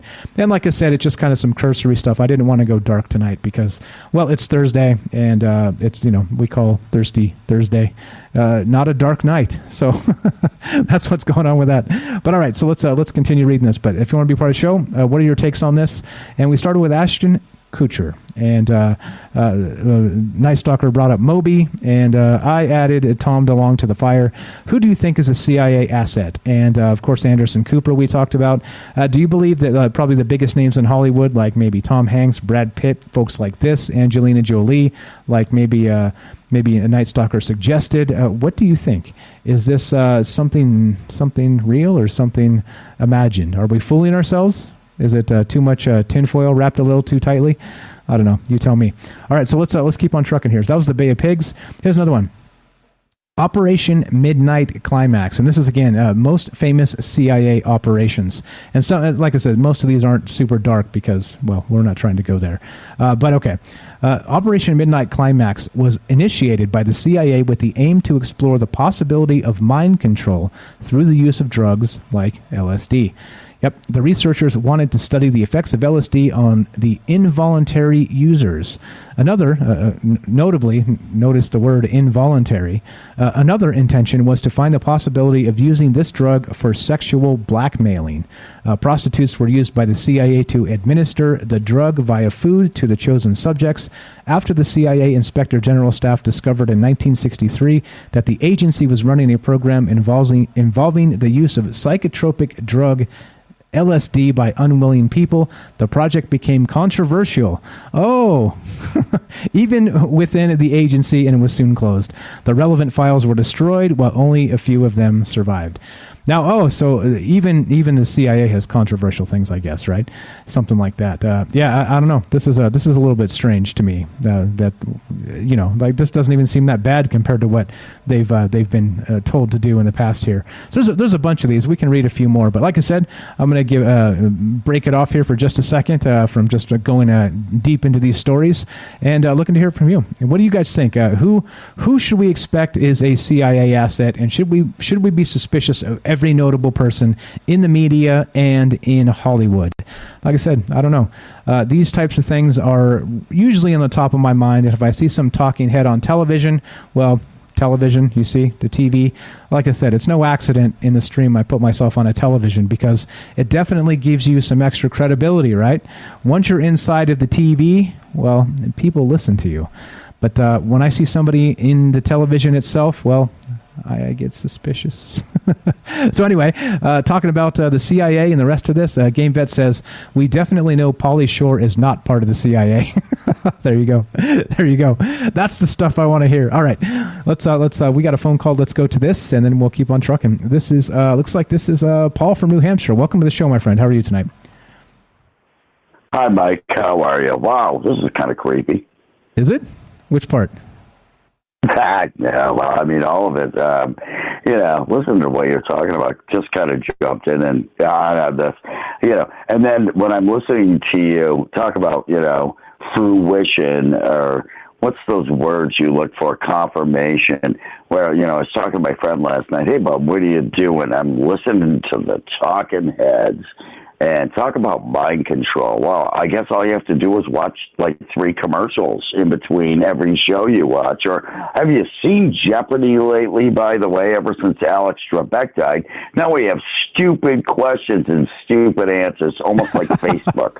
I mean, how many pages do we need where you ask, what did you have for dinner tonight? And what would you change about the recipe? My answer is I would have a guy with no kids, a girl with some other guy's kids. That's the part I'm leaving out of the recipe. What the hell? Where do we go with this, man? Acid? Yeah, I took that when I was younger. Did it freak me out? Oh, hell yeah, man. Just saying. But then again, I'm 53 years old, and the acid we had was really a lot better than what they're shoving down people's throats nowadays. Get ready for my rant, but are you kidding? Now it's all do this, do that. We're all racist. We're all misogynist. By the way, are you a misogynist and a bigot and a racist? I don't know. I might be a little racist, but I guess it's where I was brought up and what was taught to me. And apparently now all you have to be taught is how to hit like on Facebook and, answer that stupid question. So where are we going here? Where is this going? Is this ever going to end, Mike? Is it? Can you help me with this? Because I'm very confused. I wish I could, even though I have the TV, the advantage of the television here that I created myself, by the way. It's not, I don't know, man. That's the question tonight has this changed? Is it, my opinion is this, that the CIA and the full court press of information that they're trying to feed us with to brainwash us, I don't think has relented. I think it's probably amplified. And so we live in very much like we say the post-truth world. And given that, I don't even know what is the truth, and that's why I kind of steer clear of that term and that notion on this show, because I don't even think there is an objective truth anymore. I think by some malicious purpose, it's been washed out of the zeitgeist, because no matter what you say, you can always find some article or some scientist or some scientific paper that refutes the things you say. And so as a result, right, you can always be gaslighted into whatever narrative they want you to take up as a good little soldier. And I think that's the terrifying part about this is, if you don't pay attention to these things and it's not on the top of your mind all the time, we're in trouble. We're in big trouble. And that's why I thought it was important to maybe bring this up. Like, I know it's probably a little less fun and interesting to talk about, but it is something that's a danger to us. It's a real, literal, credible threat, and I think that we need to be able to call it out for what it is. So that's why I'm talking about this tonight. But I don't know. What are your thoughts on CIA assets in Hollywood? Do you think that's a real thing, or do you think that's just a little tinfoil wrapped too tightly? I think, Mike, you kind of nailed it in everything you just said as I'm sitting here watching this, and you know where I am. And, how do we get to the point where we can actually talk about these things without being censored, without being our First Amendment rights taken away? How do we get not political about this? But I think you kind of wrapped it up without saying it, and I can say it. It's political. This is where we are. This has become a political rhetoric of nothing more than how our government controls us. The CIA, the main thing in the government. Let's go CIA government, and that becomes political. Sorry to break it to all you guys out there that don't want to hear this, and the people that publish this stuff that don't want to put us out there for saying this, but that's what it is. And I just said this the other night. We are living in a world of avatars and masks, because people have told us to put a fake face on, and then when you come forward and you say your opinion, even though it's backed by fact, you're going to be shut down, you're going to be ridiculed, you're going to be labeled, and if you don't fall with the rhetoric of people that are, on one way or the other, on the disinformation campaign or information campaign. I know one thing: for every bit of disinformation that's out there, I can prove it with actual facts, what's fake and real, and it's not that hard for us to do. And, dare I need to really rant about this, because I pretty much have summed it up just like you have, and maybe a little leaner words, but I'm not afraid to say it, and, I'm going to go with it and roll with it, and I have to say, all you guys out there listening to this stuff,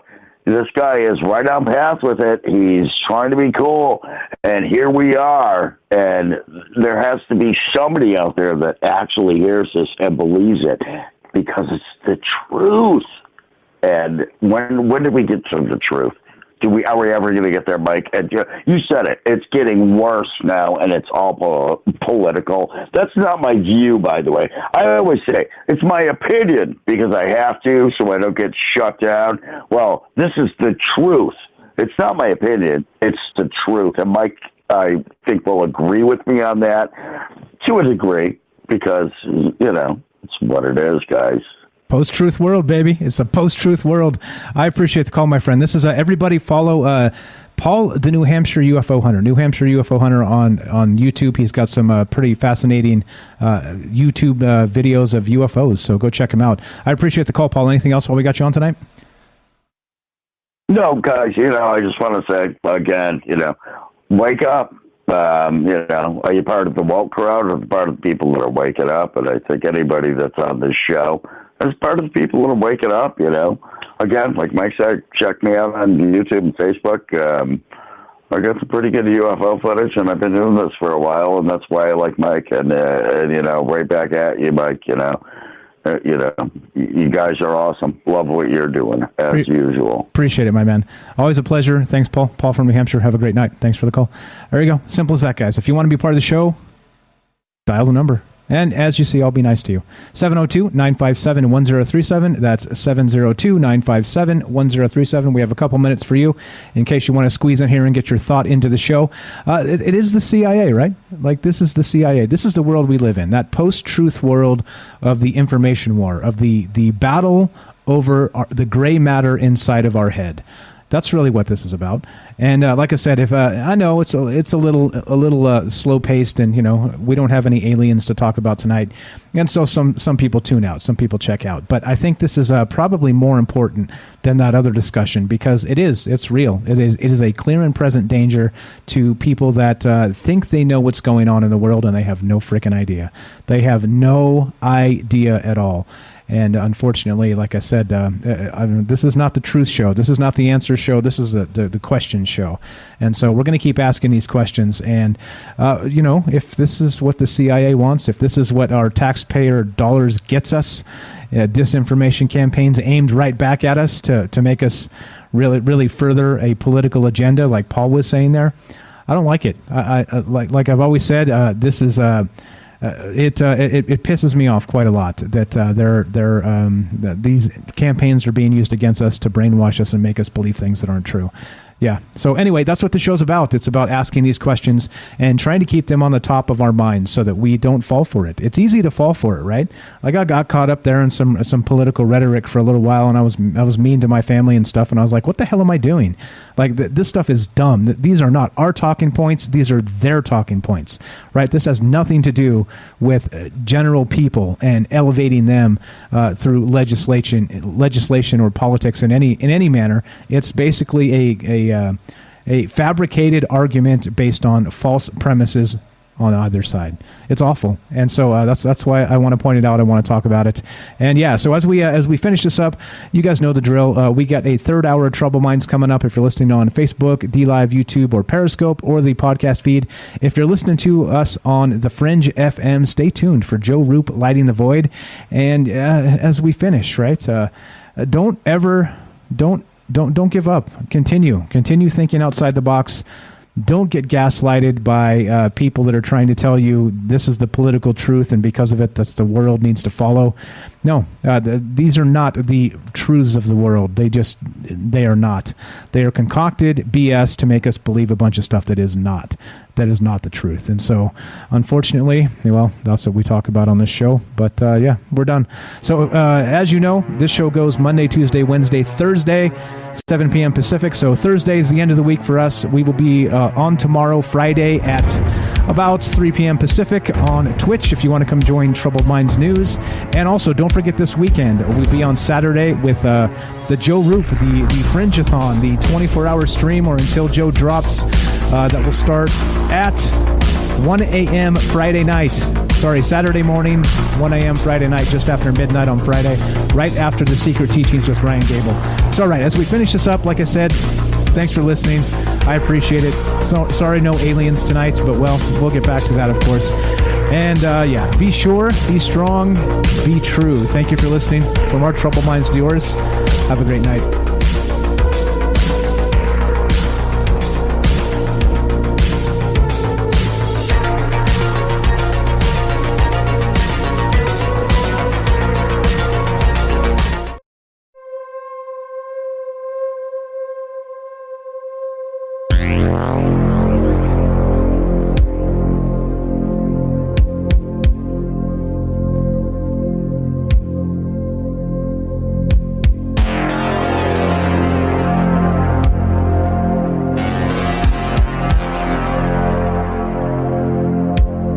What's up, guys? You know the drill.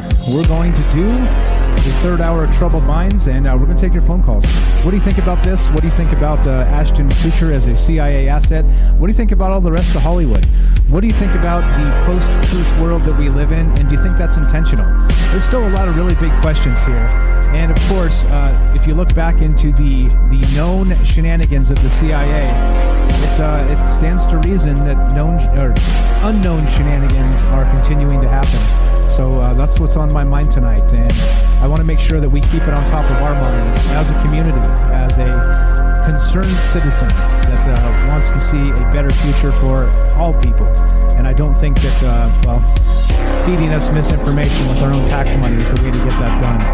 So anyway, one more hour of Troubled Minds coming up. Still taking your phone calls if you want to be part of the show. 702-957-1037. But we're going to take a 2-minute break, and we'll be right back. Don't be shy. Looking to hear from you. Be right back. 2-minute break. 2-minute break.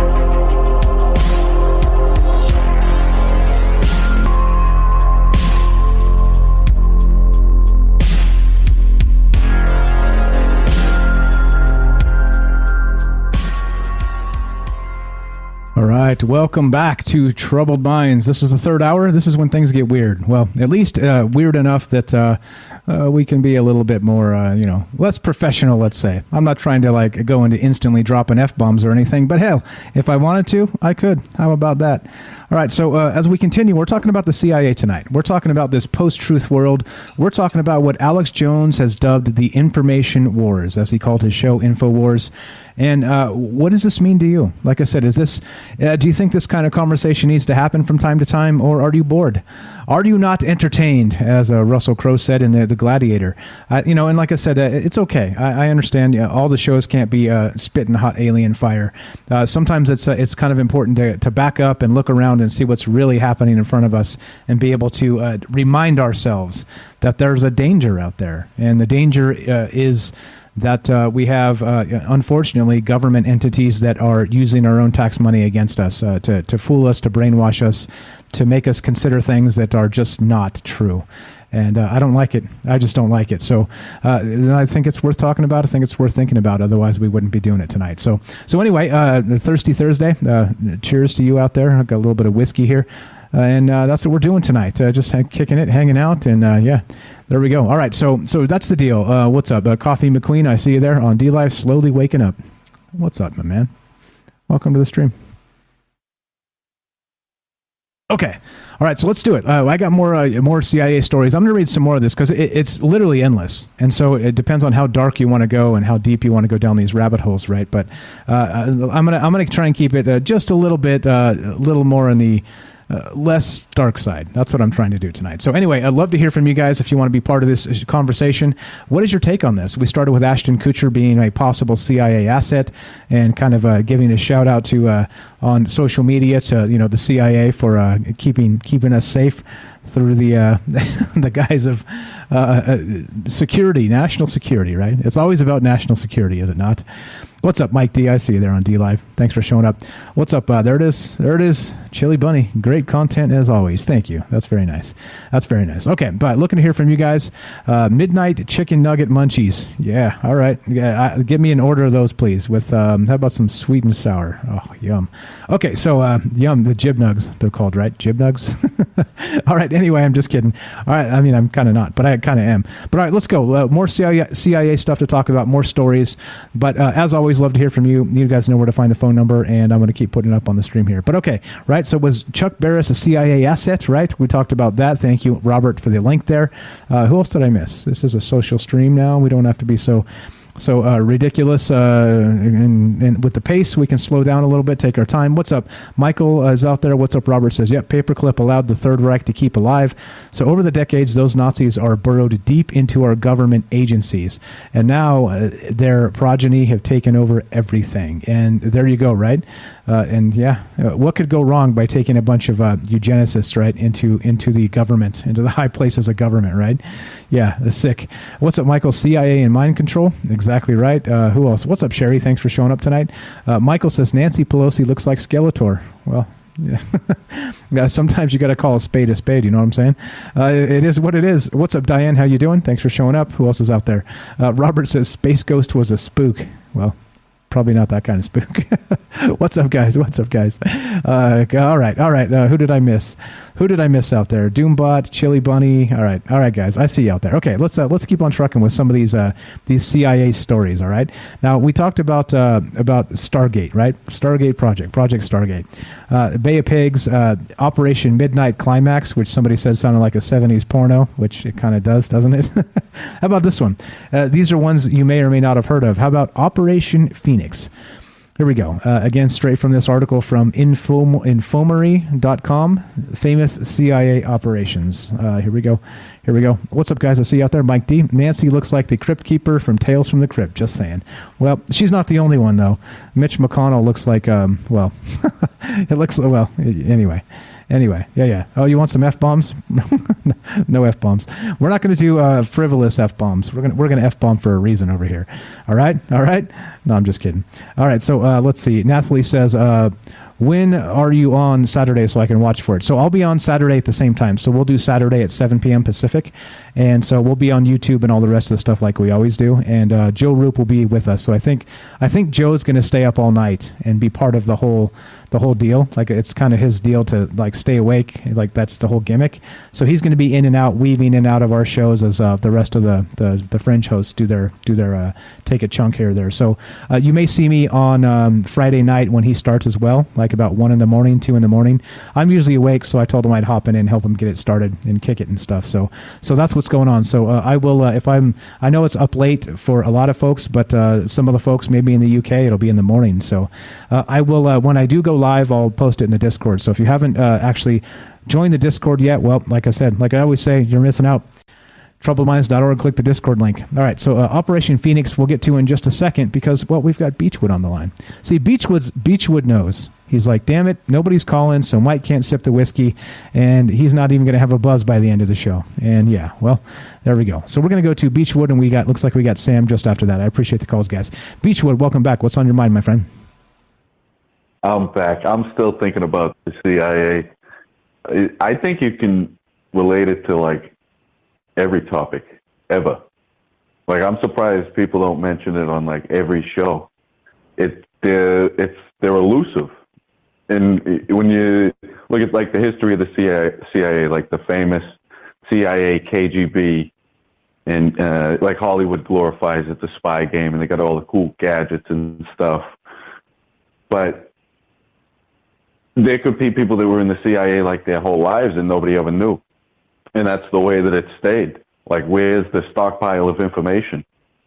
And then, like I said earlier, when you start mentioning people, the names just keep rolling. Like all the people. You mentioned a bunch of them, but if you sit there and think, they just keep coming. It's too many to say that they're not involved, and they don't come off as like crime-busting organization, more as like an influences. If they have their foot in everything, they don't get in trouble for anything. And then, like, if you want to wrap the tinfoil hat on like really tight, you can take it any direction you want. Like, for the sake of entertainment, even you could say Kennedy was a Russian spy. That's why they assassinated him. They knew. Nobody knew. You could say half the CIA is Russian spies. You could say the show is all code and we're all Russian spies. Like, that's. And because they're elusive like that, it actually makes people think like that. They're mysterious, so I think sometimes you don't even know which way you're facing when you start talking about it and what they're up to. But as far as their influence in Hollywood, I say definitely, without a doubt, to gather information, to follow the trail. And you look at like movies and entertainment that we have, and it does have a big influence on people. And I suppose it's changed over time. But I remember when I was a little kid, when I saw like the movie Jaws, that scared me. I was afraid to go in the water because I saw the movie. And I mean, I got over it, but it was scary. So it influenced me. So yeah, they could decide what's popular, what's not popular. Allegedly, they assassinate people all the time, so, and they don't get in trouble for it. It's just, rumors. Prince, that's another one. People say, they got to him. But yeah, just a lot of things. I'd say they have their foot in everything, and I'm just surprised more people didn't mention it. Like, just for like way back down the road, when you talk about everything, UFOs, extraterrestrials, and then Hollywood glorifies it so much too, with like the spy game, you don't know what's real. And allegedly, I've heard both too, that they recruit young. And they have a website, you can put in an application. But if you're a spy, like why would you say that you work for the CIA and you're a spy? You're caught. So if they do that, that's like a it's powerful. There's a lot of different scenarios that happen. So, like, potentially someone that's in the CIA that has, like, all these credentials could go up to somebody and be like, you're going to be in the CIA. We're going to recruit you. We need you to do this. It's a crime, but you won't get in trouble. That person goes and does it because they believe it. And then when they get in trouble for it, they start ranting that they're in the CIA and they just look like a fucking crazy person. Exactly. And then at the end of the day, the guy that's really in the CIA can just be like, I'm not in the fucking CIA. What are you talking about? You're a lunatic. Yeah. And then you get, you get fucked. You get blackmailed. And here we are again, right? So, and I think kind of like with that, we talked about MK Ultra, the Monarch programming, things like this. It's the same sort of conversation to me, meaning that how deep does it go? So sure, we know it exists, right? We know the CIA kind of has their hands in everything, but how deep does that go? Like some have speculated, and I kind of agree that the CIA is probably behind Q, right? So for probably a lot of different reasons there, right? To maybe radicalize and immobilize the fringe on the right side, right? Because they need the enemy, they need the boogeyman.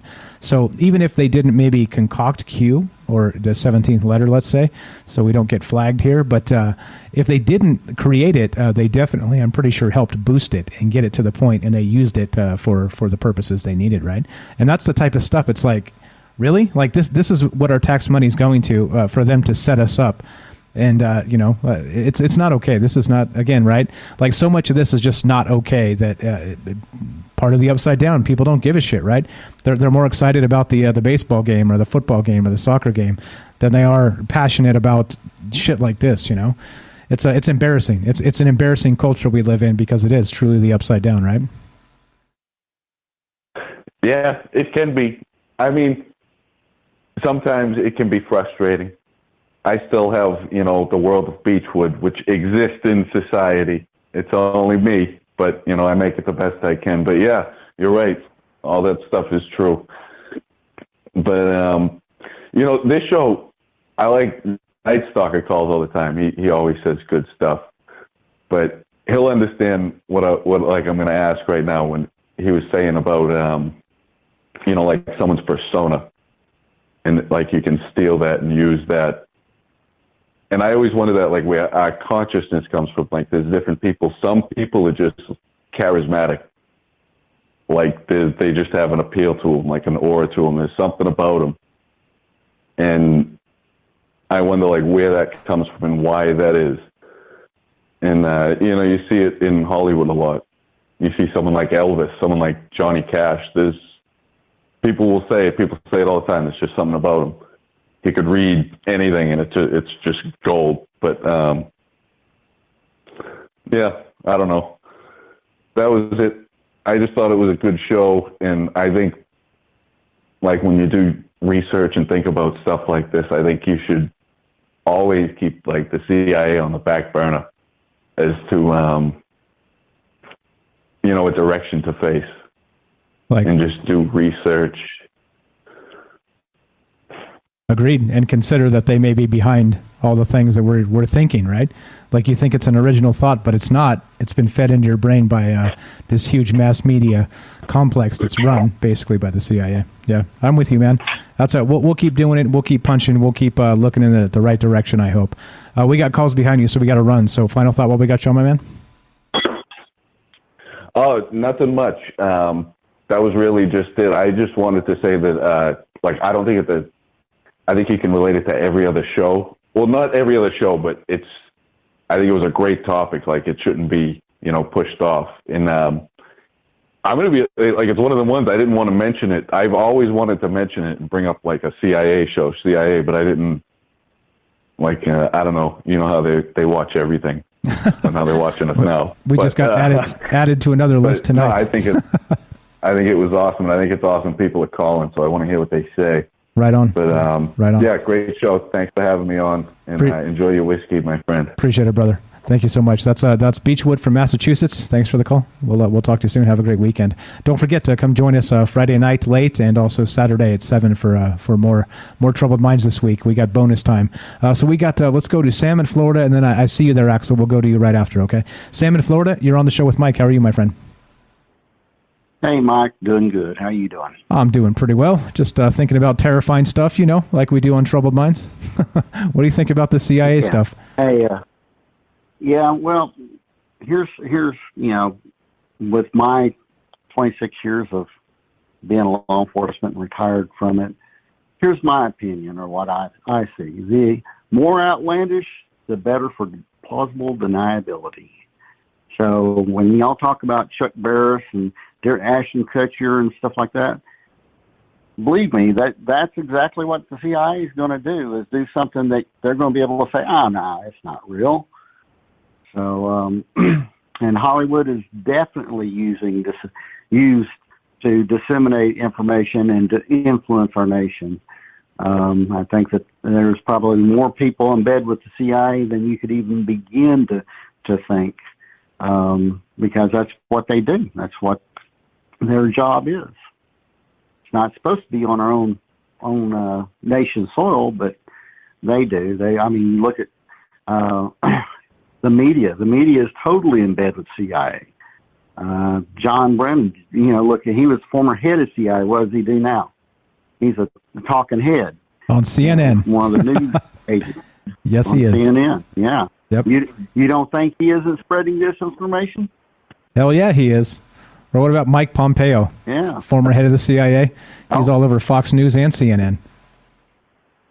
Right. So, it's out there. They're weaponized all this stuff against us, I believe. That's my opinion anyway. Yeah, it's unfortunate, isn't it? So you think it's everywhere? You think it's ubiquitous? That they're in Hollywood and everywhere else, and we have to watch out, don't we? I think that's probably the bottom line here. I'll give you a quick example. Sure. I was working intake one time, and we had received a federal inmate, and we were supposed to hold him for whatever reason. And I think we held him there in our unit there, the agency, for about 5 days. And so one of the things in intake, you have to do a NCI check on these people. You got to make sure all the paperwork's right and everything, from where you received them from, all this. So this guy came from the FBI. And so we ran the background on it and everything checked out. And so we held him there for 5 days. These federal marshals come and pick him up. And so once they signed all the paperwork and they left, I went and ran the check on it, and there was no information. The FBI had no information. The state had no information. The county had no information. It was all gone. So I ran the check like 10 times throughout the day, and this guy didn't exist. What in the world? But he did. He was right there in front of you. You don't think that stuff doesn't happen. It does. And for whatever reason, anyway. Good stuff, man. Like that's the type of stuff we need to hear. People that have been working in some capacity to see how these cover-ups develop. Let me ask you real quick before you go. So, do you think that it's probable that the CIA is who got Epstein and possibly McAfee? I think I wouldn't put it past them having Epstein. I wouldn't put them past them having Bin Laden somewhere. Yeah, right. Exactly. Nobody's ever seen that body, have they? Yeah. And Epstein, he had the goods on a lot of people, and probably he had the goods on a lot of people because he was an asset.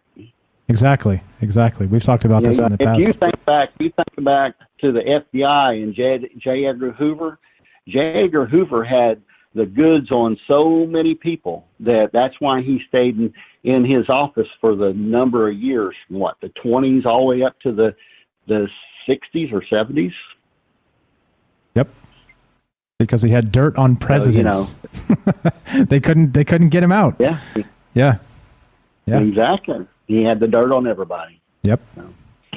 Anyway, good show, Mike, and I'll let you get to your next caller. I appreciate it, my friend. Sam from Florida, thanks for the call. Great stuff as always.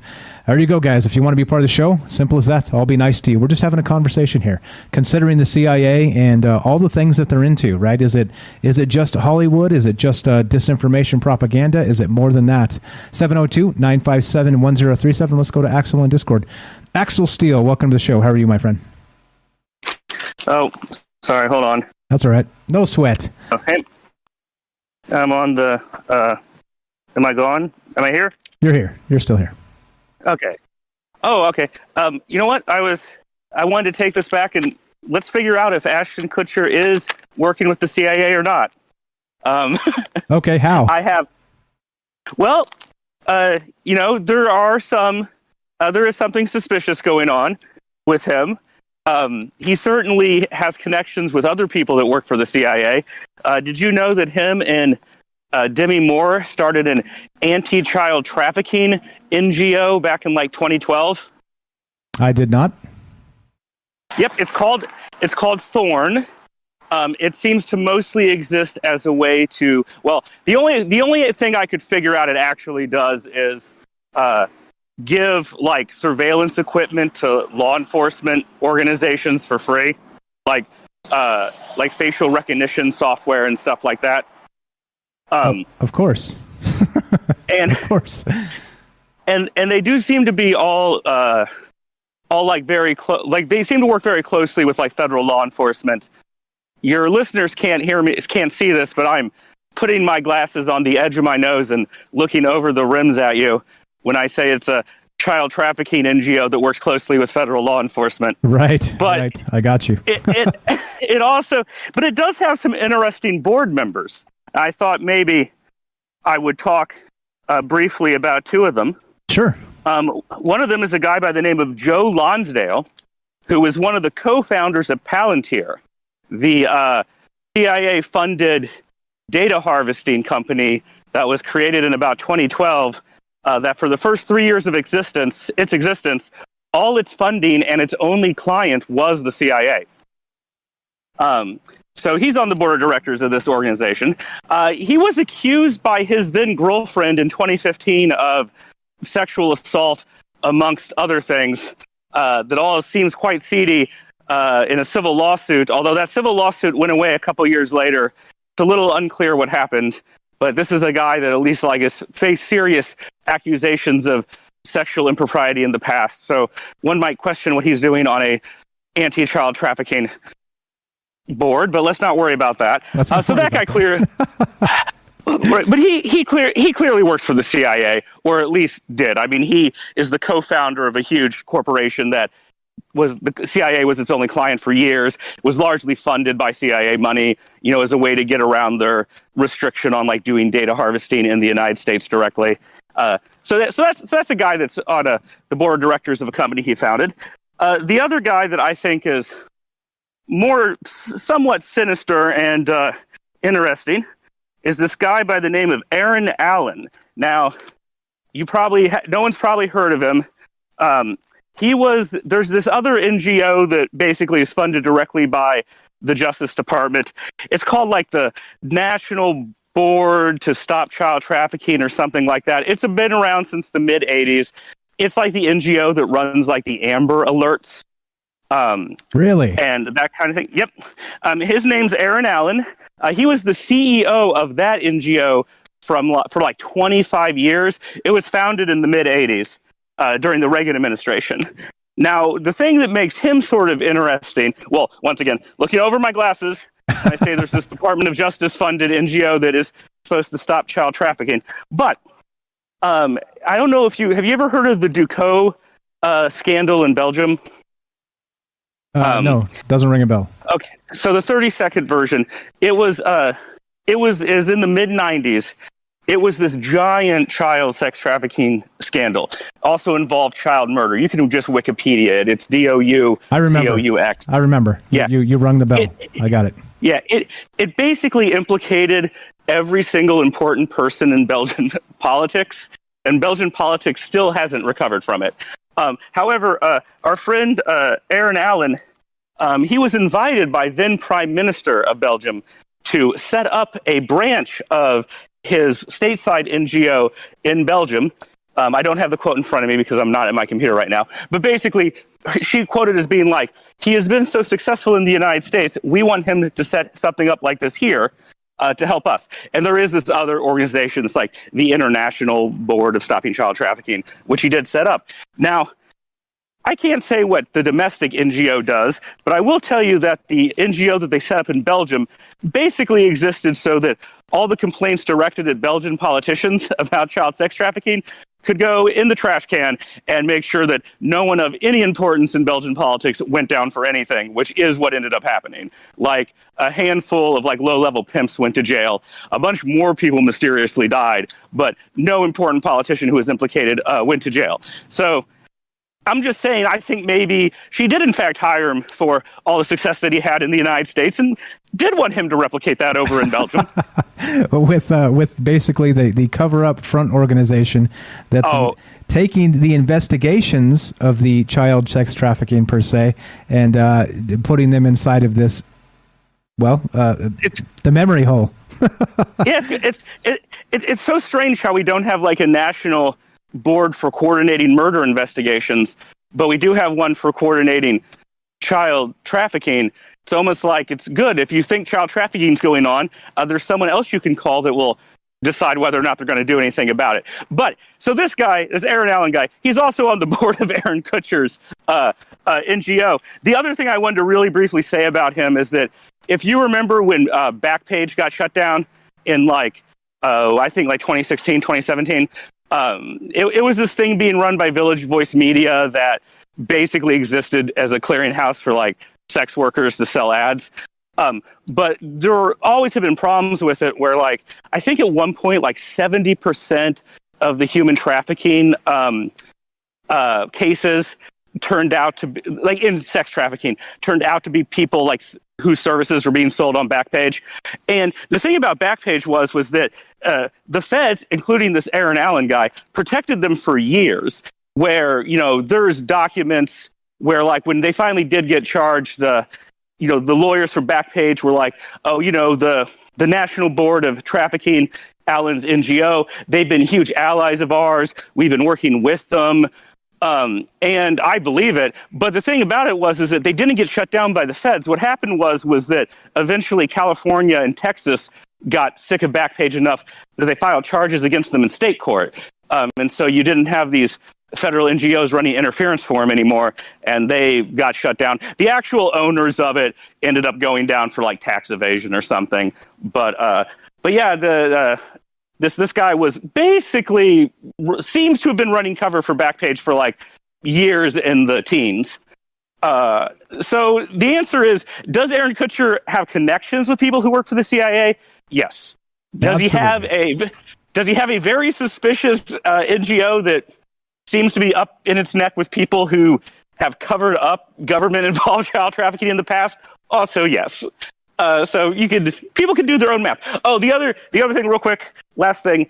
This doesn't have to do with his NGO, but he also has a investment fund that has two other co-founders.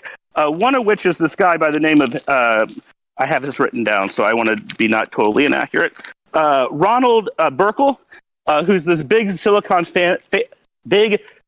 Valley funder for the Democratic Party, like employed Bill Clinton for a while as like an advisor on some of his investment funds. And this guy, who is the co-founder of Kutcher's investment fund, also clearly the guy that really had money behind it, also appears in Epstein's Black Book and his logbook, where he was on the Lolita Express going to Africa with Bill Clinton. So there's another, I don't know if you want to call that a CIA connection, but as always, Epstein's lurking around here in the shadows somewhere in all these cases. I'm just saying, it seems like Aaron Kutcher could have shut down some sort of trafficking operation if he knew a guy that knew Epstein. Just putting that out there. Right. So there's a huge network, and basically they're creating all these shadow organizations to cover for exactly what we've always considered.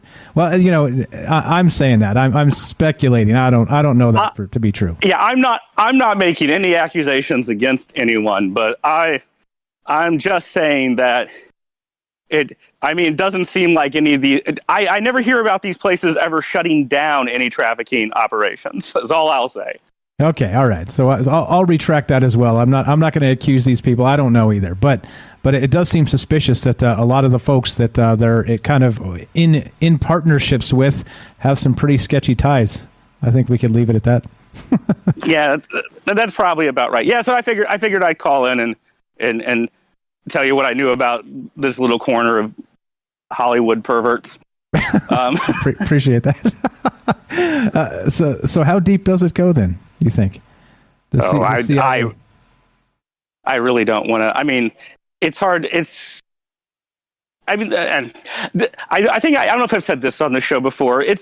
When you look into parapolitics, it's really hard to get away from the case that like there isn't any real clear boundary between the CIA and organized crime and finance. Basically, they're all messed up together.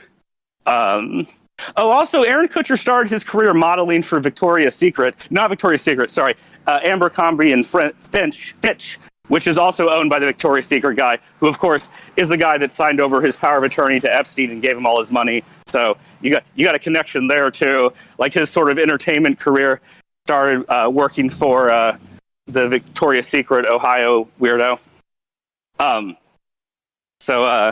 Yeah, I don't know. I mean, like I said, these groups, they're just not distinct entities. I don't have a good grip on exactly how involved they are. I think the last caller has it right, though, where it's more people than you think, probably.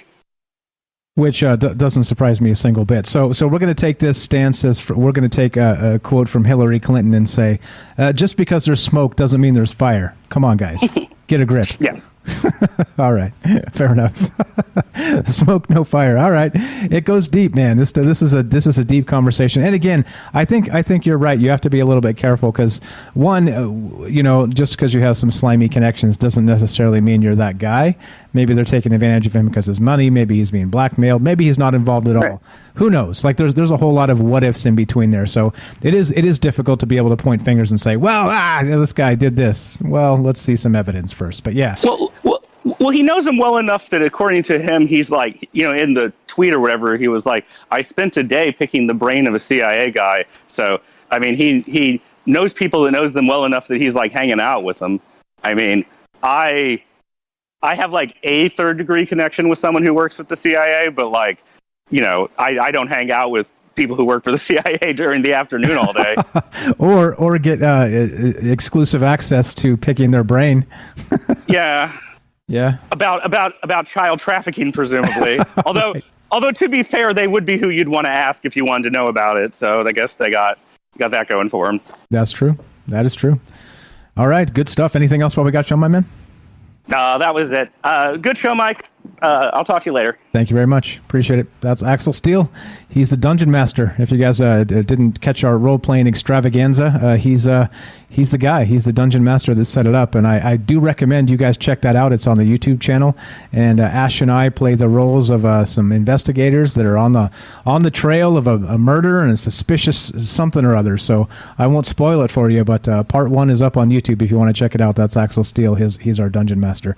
Yeah, I mean, I think that's the thing, right? So I actually didn't do what he described there. I didn't go dig because sometimes when you do that, right, you can make a pretty good case. And I kind of didn't want to make a pretty good case. You know what I'm saying? I kind of wanted to leave it super vague.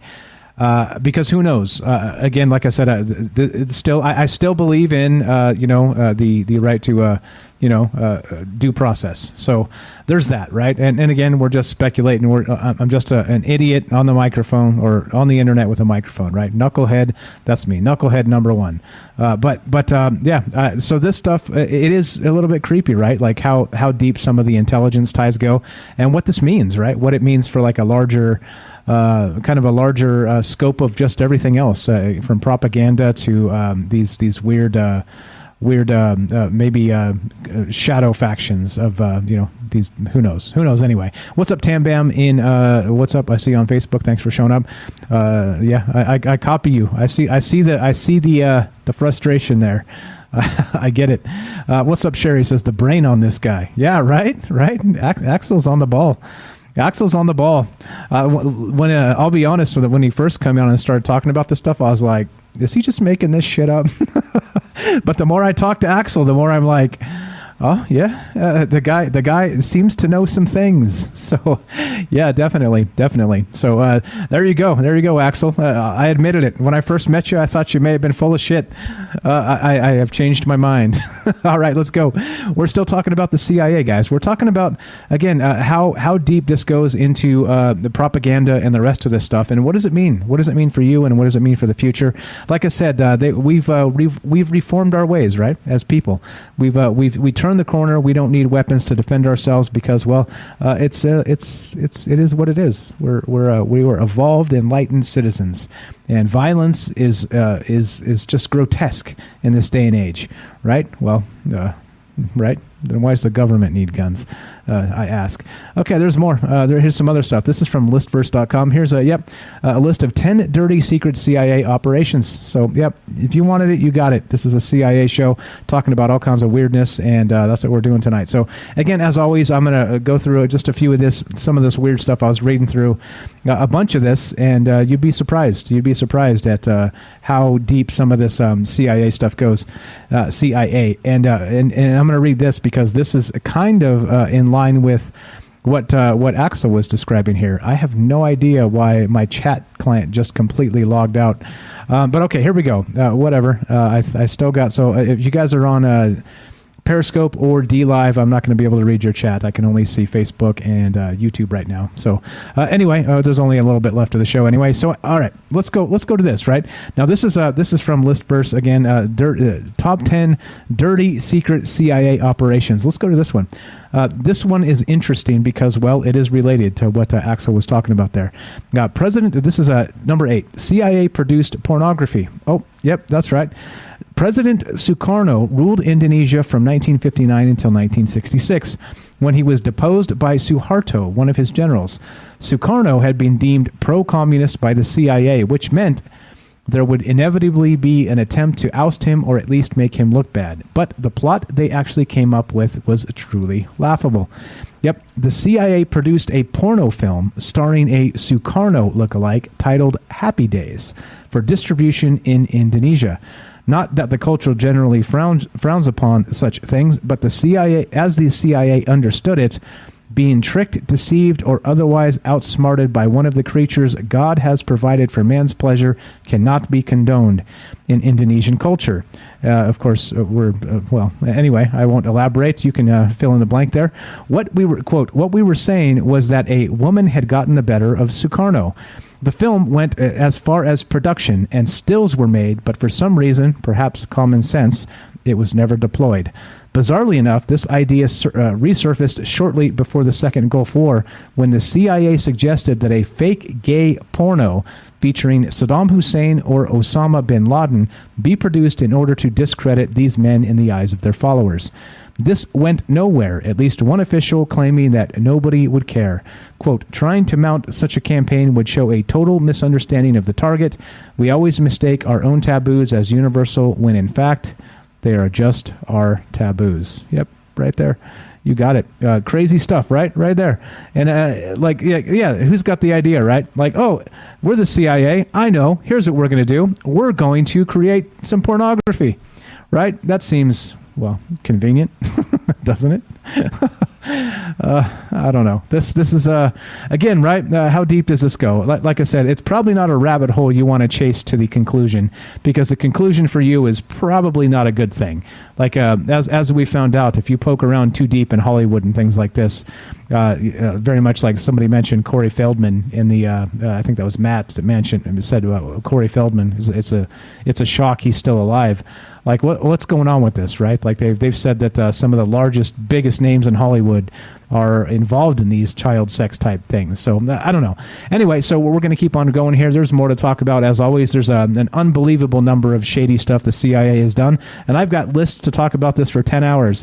So, but let's do this before we do that. Let's talk to Jennifer in Missouri. Welcome to the show. How are you, my friend? Hey, Mike, what's up? Hey, yeah, so I was listening, and CIA stuff is pretty cool. Actually, there's just tons of stuff, isn't there? Seems to be. Yeah. Well, look, okay, the one guy brought up, it was Matt Chapman. He was bringing up Chris Cornell and Chester Burgum, or however you say his last name.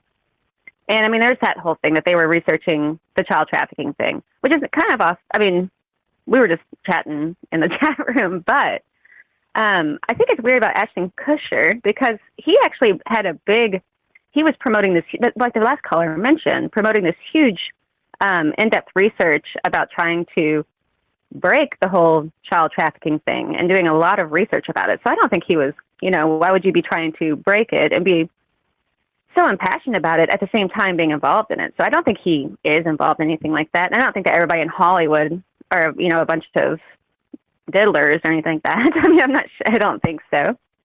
But who knows? But as far as CIA stuff, I think that it's really interesting there's Project Mockingbird, and we've all heard about that.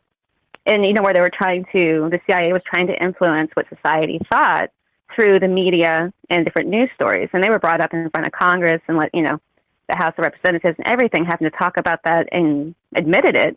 So we know that. And if we look at MK Ultra, so they were involved in that, a long time ago. A lot of people think it's still going on, and it could be, of course.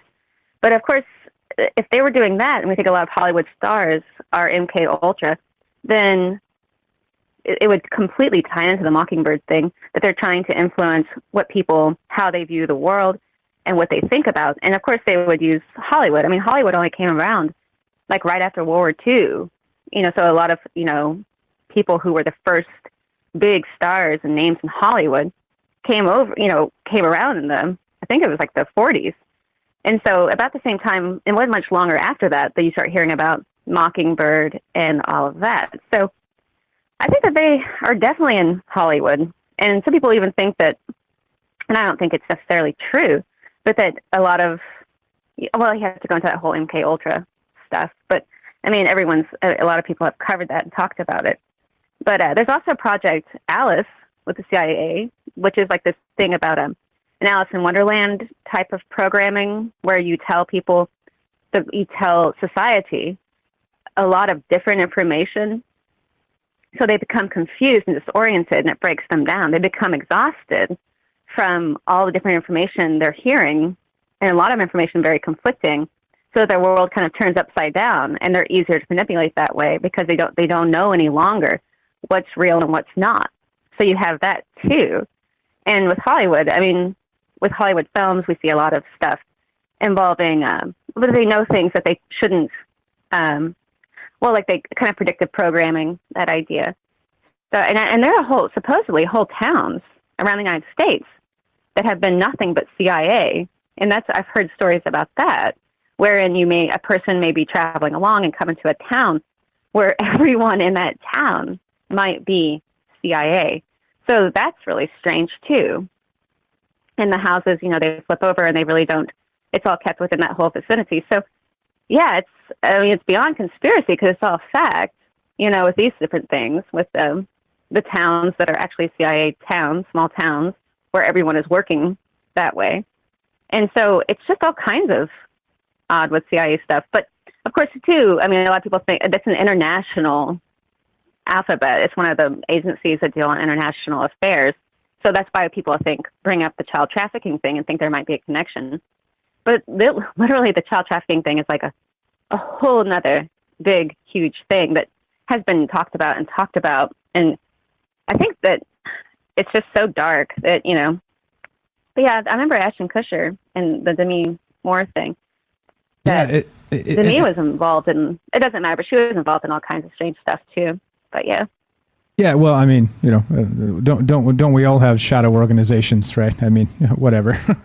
No, but so I think the thing too is that it is dark, right? And so you start going down these rabbit holes, and so we actually stopped. We were doing the show with the original co-host, and we got to a dark place with adrenochrome and this whole bit, right? And it was just like. We spent a couple, God, we spent a couple 3 weeks and about the blood of youngsters, right, back to those old legends that you can bathe in the blood of young people and it will rejuvenate you, and so things like this, right, and it goes to some dark places. End. If you try to go that way, it just doesn't stop because it goes on and on. Yeah, it nearly broke the show. We nearly quit because it was just like you get to a point where you're just like you're making yourself sick. You're talking about these things, thinking about these things, and as they say, right, the saying goes, if you stare into the abyss eventually, has a way of staring back at you, and that's not good. It's not a good place to be. No, I agree. Yeah, but yeah, I think with the Mockingbird thing, that we know for sure. I mean, that's something that was, it was declassified information, all of that, and also with the MK Ultra. So of course they'd be coming if they're coming for the media, coming through the media and falsifying, kind of setting things up in the news stories to kind of present the idea they want to present. It wouldn't be far fetched if they wanted to deal with that they would also be dealing with all forms of entertainment that the people are observing, and so of course Hollywood included. They would be having their hand in that, and very likely then, not necessarily Ashton Kutcher, because I think he was doing a movie or something. I don't know if he was actually, anybody could be, because there's just no way to know. And also, too, a lot of people work for the CIA and aren't like deep spies, but they have different functions they aren't even aware of. Like if somebody was CIA, no one really knows, and they might not even know what their purpose is for them. They're just kind of doing their thing and being told what they're supposed to be doing, and they're not sure what the purpose actually is. And there are people all the time who are victims of that kind of thing and don't even know why. I mean, a lot of people talk about serial killers too. There's the big serial killer circuit. People have found that, researched that a lot of them could possibly be like the Hand of Death cult and everything, that they may be to a project of the CIA, rather than, for example, the big satanic panic that was going on. That it's a bunch of satanic cults had infiltrated government. That it's the other way around, and the government, for example, the CIA, perhaps, actually controls them and created them. So there's a lot of weird stuff. A lot of weird stuff. Exactly. So it's the whole thing, right? When you search out the radicals, but then you give them the means of doing terrible things, who's the terrible person, right? Like, is it you basically, we have government agencies radicalizing people and giving them, the quote materials to do terrible things. So if they had never met these government operatives, would they have ever taken that step? I think it's a philosophy worth thinking about for sure, huh? Yeah. Well, okay. I mean, not to carry on, but Henry Lee Lucas was known to be down in like the whole Jonestown thing that was going on. Mm-hmm. He was down there for some reason at one point, and that's documented. But then also, he was supposedly never convicted of it, but had killed like hundreds of people, but only was convicted of 11. Did I get disconnected? Nope, you're here. Oh, okay, my phone sometimes. But anyway, though, so he was convicted of 11 victims, Henry Lee Lucas, the Hand of Death cult, and all that. But what's really strange about that is that he was pardoned by George W. Bush Jr., in Texas in like 2000. I can't remember what year that was. But yeah, he was pardoned, and so he actually didn't even get the death sentence. So, and he said he wouldn't, and that he worked for the CIA, and that he wouldn't get the death penalty. And years later, turns out, so it was. So, yep. I mean, it is, you just never know. How do you join a death cult, kill dozens of people, and then get pardoned? What the fuck? Well, he didn't get necessarily, it wasn't that he was pardoned per se, because I mean, he was never going to get out, but he didn't get the death penalty in Texas.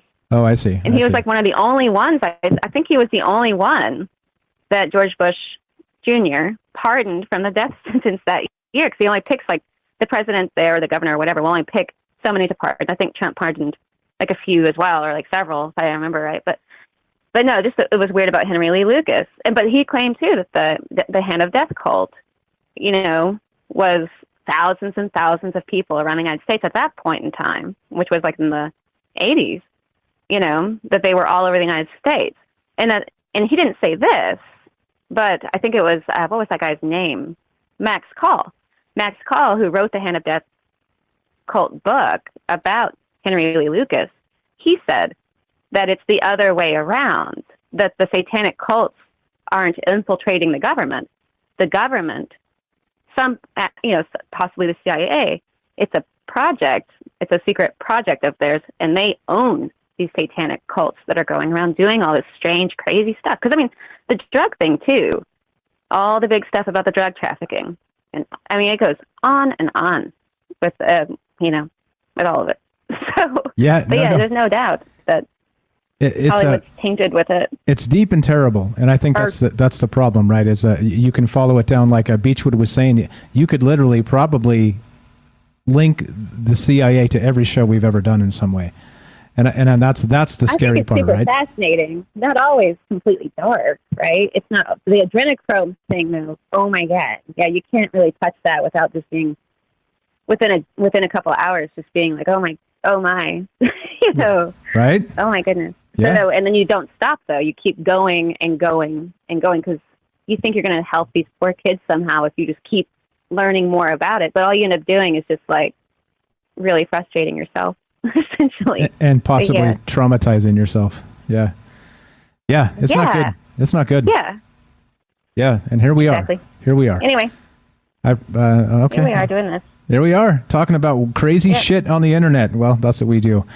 So yeah, good stuff as always, Jennifer. It has to be done. Yeah, somebody's got to, right? Somebody's got to. Yeah, somebody's got to do it. Yeah, you got to do it, Mike. Yeah, somebody's got to do it.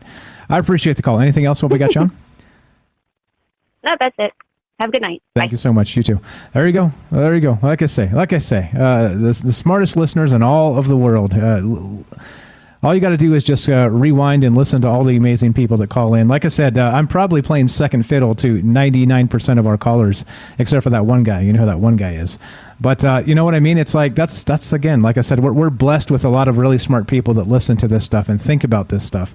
And it's evident in when you get calls like that, calls like Axel, calls like Sam, calls like Beechwood, calls like everybody that calls into the show all the time. Night Stalker. There's too many to list, right? Robert. There's literally just too many good callers to list. And like I said, we're embarrassment of riches. All the amazing, smart, thoughtful people that join the conversation. So thank you again for the call, Jennifer, and thank you everybody else. Let's go to as we finish this up. The thing is this, though, right? So whether, again, not accusing Ashton Kutcher of anything, this is an article written by this other guy. Like I said, that's why I like to source my things, because if I just come out and I do an episode and I talk about Ashton Kutcher and say, oh, by the way, this is probably true and don't really have anything to back it up with, I just look like an asshole that's making stuff up, right? I'm not making this stuff up. It's right here. It's actually put up in this article, right? Some of the stuff Axel was saying too is in this article as well. But the point is that, right, like if somebody else asks it, well, fine, we can go down that rabbit hole and talk about it because they kind of brought it up. You know what I'm saying? So that's why when I see an article, we jump on it and we go and we talk about it. But that's the question, right? Don't forget that the CIA is really has their hands and their feet in everything. And part of that, like I said, are these brainwash cycles and all the rest of the stuff that we always talk about. So just don't forget, don't be so obtuse that, it's so buried in your dogma, whatever it happens to be, whether it's political or otherwise, that you don't consider you could be wrong. Okay, like I think the thing is, and I'm saying it for myself mostly, but always consider that you may have been fooled. Right, as they say, it's easier to fool somebody than it is to convince them that they've been fooled. Right, so don't be that person. And again, I'm saying it to remind myself. And that's why, like I said, we've always done this show on the premise that this is not the truth show. We don't have answers here. There are answers are more and more difficult to come by. So just be wary of people bearing easy answers. Okay. So just there you go. Public service announcement from Michael Strange. Yeah. All right. Yeah. Exactly. Sam knows. Not that guy. I hate that guy. You guys know who he is. Anyway, here we go. Let's go to Jay. We got an outro with Jay. Jay, welcome to the show. How are you, my friend? Welcome to the CIA show, which was a long time coming, I guess. What's up, buddy? How are you? I'm doing great. Always awesome. That's just, let your mind wander about these things. Those guys have been dabbling in everything forever. Since they started hiding secrets. What a better way? Get it out into the movies. Give you a hint. That's weird.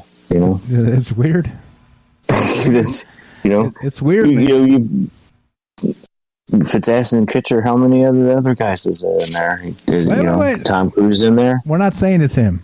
All right, just. Well, I'm not. Oh yeah, I'm not saying him. I'm saying it was in an article. Right. It was in an article, and we were just talking about the article. We're asking the question, but how deep does it go? I guess that's a good question. So you throw some names out, like you said, but also consider what Night Stalker was saying too. That is it possible that some of these new, let's say for instance, you could say something about Billie Eilish, right? You could say what if she's actually like a digital construct of sorts, right? Or like these new, whatever these new entities are, these new celebrities, these young celebrities. What if they're? Do you remember the Gorillas? Yeah. Do you know the Gorillas? When the Gorillas came out, everybody was like, you never saw them. You saw your little videos and things like that. Are they even real? Are they digitized? Right. That was one of the big things with them. Yeah, and that was and then they started getting Mos Def and everybody playing with them. Yeah, as a guy from Blur and a bunch of other dudes. Yeah, I remember like the super band. I like the Gorillas; they're pretty good. I like the Gorillas too. They're on my iPod. Yeah, good shit. Actually, I ran into a deer. The only car accident I've ever been in is I hit a deer, and it was because there were two of them, and I could dodge one but not dodge the other. But I was listening to Clint Eastwood from Gorillaz on my CD. Oh, what a great song for that to happen! Yeah, right. Like the time it happened, it's like oh, but it's like that song brings up the memory of hitting that deer that one night. It sucked. But anyway, I'm sorry. Well, yeah, I'm just saying, we all have our things that happen. But I literally was like run off the road or like hit one of the two deer, and well, that's what happened. So. Anyway, so what do you think about all the CIA stuff? How deep does this go? That's the question here. We need a backhoe to do this show, buddy. Yeah, you want to start digging down a rabbit hole that size start talking about the CIA, you're going to need some excavating equipment to do it properly. I mean, how many lines does that run in? The joke that we were making the other day about someone calling in and being a ghost. The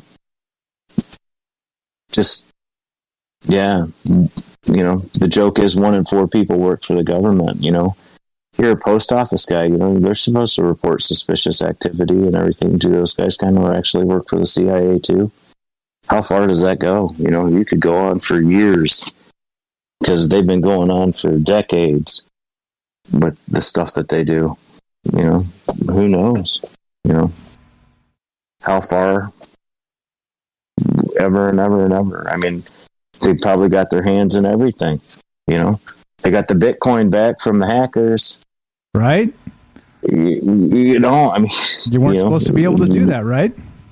That's according to the cryptocurrency people. That's why they had their whole market was that, just all kinds of stuff. I bet you the CIA was pretty late giving their report for the disclosure of 6 pages being generous. They probably left out a lot or their pages came that were magic markered completely over except for name, date, rake, and serial number, and the person who filed it. Just, yeah. I don't know, man. I'm telling you, backhoe. Everybody's whole thoughts on it are. The thing that scares me when we start talking and going down deep in some of these rabbit holes is like, at what point do you even really want to know? It's like almost might be better not knowing what people are doing behind the scenes and everything else like that, because the kid with kids, this, I don't want to put anything out there that's going to get you in trouble or anything else like that, but they say they got their hands in everything, demonic cults, blah blah blah blah blah, the Masons, all of it, they're all interconnected with each other. Sometimes I don't know, it's almost scary. Very curious, but still, leniently cautious, I suppose, maybe. Exactly. Like, it's interesting. Like, just I encourage you guys to spend just a little bit of time. Don't go too deep down the rabbit holes and get to like the child sex trafficking stuff, because it'll scar you. There's some sick stuff out there. But just do like I just Googled CIA Reddit, right? Just CIA Reddit. And just do that, like CIA and like a social media, CIA, Facebook, CIA, and watch. Like there's stuff out there, right? It exists, right? Like I was actually looking for a particular article where they've traced back like a huge percentage of Reddit posts coming from a particular Air Force base, right? So it's like, oh, I see what's going on. We have like an entire group of actual government, what are known as, right, on Reddit, they're known as shills. Everybody accuses everybody of being a shill, but it's literally government disinfo agents that are, have these teams of people trying to, again, sway conversations particular ways. I don't know, man. It's a scary world when simple things just can't even be simple anymore. It's like that's part of the conversation tonight. Part of why I think it's important to kind of come back to this once in a while and just point out that just be careful, guys. Just, like, again, call this the longest public service announcement ever, but it's just be wary, be humble in that it's possible we could be fooled by propaganda too. So just throwing that out there. Don't be so sure of yourself that you're ready to go to war over some other BS propaganda that the CIA has concocted. You know what I'm saying? Yeah. Yeah. So, absolutely. And then it always comes back to, why are they putting forth that much effort to tell you a lie? Yeah. What's the big thing? The asteroid's coming in directly behind the moon, and we're never going to see it. Yeah. It's going to smash through the moon and get us. They never tell us. It would leak out to all the billionaires. They'd all go to all their bunkers underground in New Zealand and shit.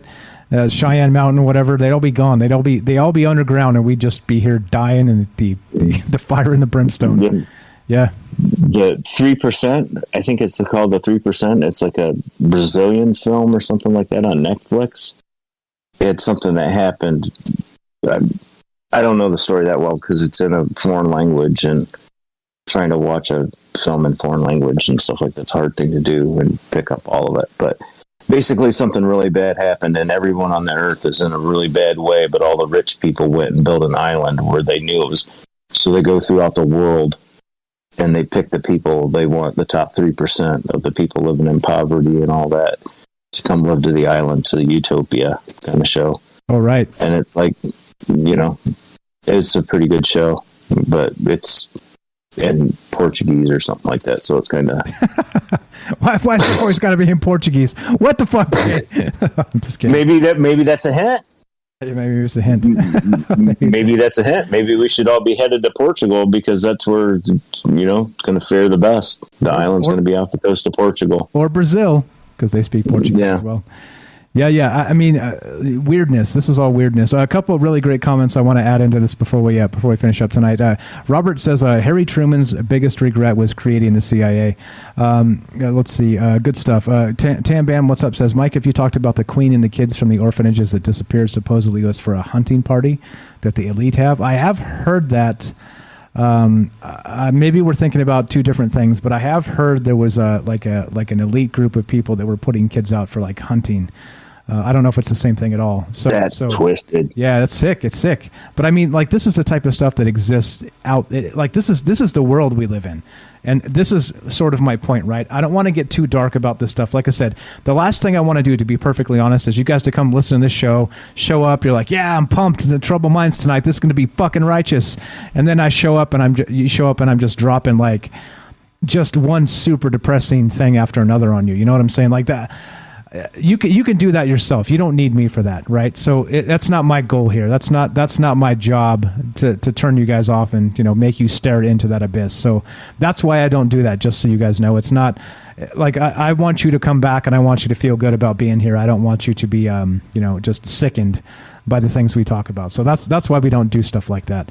Because we did, and it was a dark month. It was that one December, and when Frank left, it was just like you shake your head. You're like, God, this is too much. It's just disgusting. We were talking about the pedo island and all that stuff. We had the drone footage from Epstein's island just after they arrested him, that whole bit, remember? I mean, we did a bunch of that shit. It was sick. That's a sick rabbit hole to go down. Another good stuff here. Sherry says government paid hackers. Tam says sometimes ignorance is bliss. And I'm pinning this one because I think this is going to be, we're going to call this the comment of the night. Sherry says this: observe, don't absorb. And that's the message. That's what I'm trying to say. It's like, just be very careful. Just be very careful. Be aware of what's happening around you, but don't become part of that propaganda cycle. Don't become part of what they want you to become, because it's out there. It's definitely what's going on. So there you go. Great comment, Sherry. Thanks, Tam, for chipping in and adding some stuff here at the end, you guys. I appreciate you guys showing up. What's up? Benjamin says, we live in a toxic world, and it's the truth, isn't it? It's the truth. And that's what I'm saying, right? Just don't ever forget, it's a dark place out there. It's a dark place. And so that's, like I said, we're not coming here to commiserate and, drink ourselves into a stupor and talk about, miserable things. But they exist. That's part of the world we live in. So just there you go. Matt says it right. Be sure, be strong, be true. I'm glad somebody heard me. All right, let's wrap this up, Jay. Final thoughts, Matt. We're in no hurry. Let's start winding it down though. What are your thoughts on this? We didn't get your full thoughts on the show tonight. I don't know. I was listening to what you were just saying, and it's like, hunt down the positive things. I mean, we talk about, dark things and secrets and everything else like that, but I mean, we still also have the opportunity to hunt down the positive things that you see daily, and look at stuff like that. Chances are all of this stuff is probably not going to affect any of us, really. Censor us, throw our flags up or our shows and stuff like that, call us tinfoil hat guys. But there's a lot of good stuff out there. There really is. There's, a lot of bad stuff, but there's still a lot of good stuff. And I think it might be part of what they're doing is they want you to see it. I mean, look at the way that movies and TV has changed over the last 20 years. It's always, fight them up and that kind of thing now, where it used to be, you had Andy Griffith and Gomer Pyle, just we've changed the way that we look at things. I think if we want to change things, maybe we should start focusing on the positive things that you see day to day and making a better note of it, but still definitely keep your head on a swivel and pay attention to what's going on around you, because that's what show's awesome, because it gets an open conversation about things that we don't know. But I'm sorry, I'm rattling on, and it's time to go. It's cool, bro. It's cool. No, we're grown people. Nobody tells us when to stop. Angel Wings has another great comment. The harder they push something, the less true it is. And that certainly seems to be the case, doesn't it? Sam agrees. I agree. Absolutely. And that's why, like I said, from time to time, I know, right, it's a little more fun to kind of muse about universal things and, black holes and, right, Orwellian this or that, or I didn't mean Orwellian, I meant Lovecraftian old ones, right? Like that's a little more fun to speculate on cosmic things, right? But I think it's sometimes we have to put our feet back on terra firma and back to the real world, and just make sure that we don't forget, right? It is there is a war happening for our brain, and don't fall into that trap. As Sherry said, observe, don't absorb. Good shit. I appreciate it. So yeah, let's wrap it. What do you got, man? All right, I got it. It's one day you will come to see that life had to happen the way that it did for it to become what it was meant to be. For you will become who you were supposed to be. You may never understand the whys or make sense of the reasoning, but all the struggles hold purpose. When you never give up searching for the meaning of life itself. And it's Madam K. Poetress. I like the quote. I don't know who that is. Do you know who that is? It was I think it popped up in the. Let me see if I can figure out where I got it. That's okay. Yeah, it was on Facebook. No, I found it on Facebook. It was just one of the. They give you the good quotes every once in a while. Everything's good and happy. Every once in a while, social media isn't trash. I mean, but the thing is, though, is if you're out there and you're always searching, trash. That's all they're going to send to you, because that's how you put you in the algorithm to get the ads. It's just, that's all you're going to get. That's what's cool about, we have a different subject every day, and they're all over the place. Well, we call and we talk and we have this conversation about it, but intelligent people come in, we have an intelligent conversation about it, and then, you know, it's all part. I think they're all part of the same, just blah, you know, the bad, you know, everything that. Why? It's just, I can't stop asking that question. That's an awful lot of effort for what's the reason? And that's what's cool about talking about all the different subjects. You know, the CIA's got a file on Bigfoot. Hell yeah. You know, that means they got several files on me. Oh, well, shit. Maybe you're like incognito working for them because you don't even know it. You should be getting paid, you know, because you're sitting there doing all the research. Where's my CIA check? This is bullshit. Exactly. Look at all this work that I did for you guys, and you guys don't do nothing. You just search everybody else's info with some stupid program that you had some guy in Israel write for you. You know, It's just, it goes forever, Mike. I mean, it really does, but, you know, I love it, you know. I love listening to it. I don't get mad about it. I just, like, pay attention, you know. You had the show about the 5G thing one day, and then the next day I sent you pictures of what they're putting up on the telephone poles in upstate New York. It's happening. You know, it's true. Happening. Here's a picture of the one a block and a half away from, you know, where I live. This stuff is happening. You know? Observe, don't absorb. That's great. That's perfect, actually. That's great. Well said. Succinct, to the point. I took 3 hours to say that. It took Sherry 4 seconds to type it. Probably less than that. That's what I'm saying. I'm here playing second fiddle to all y'all, but it's cool because we get together, and that's what it's all about. I appreciate it. Thank you guys for listening. Like I said, we have extra bonus show coming this Saturday, 7 p.m. the regular time on Saturday. We'll be streaming on all the places we do. I'm not sure what we're talking about yet. Because that's what I do. I procrastinate to the last second because you never know when just before the show starts there's going to be some crazy breaking news we got to talk about. So I like to kind of go maybe an hour or two before the show and then decide. So I don't know what Saturday will bring, but come join us Saturday, 7 p.m. We'll do more of that. And yeah, all right, I'm gonna just rewind this because we're out of time.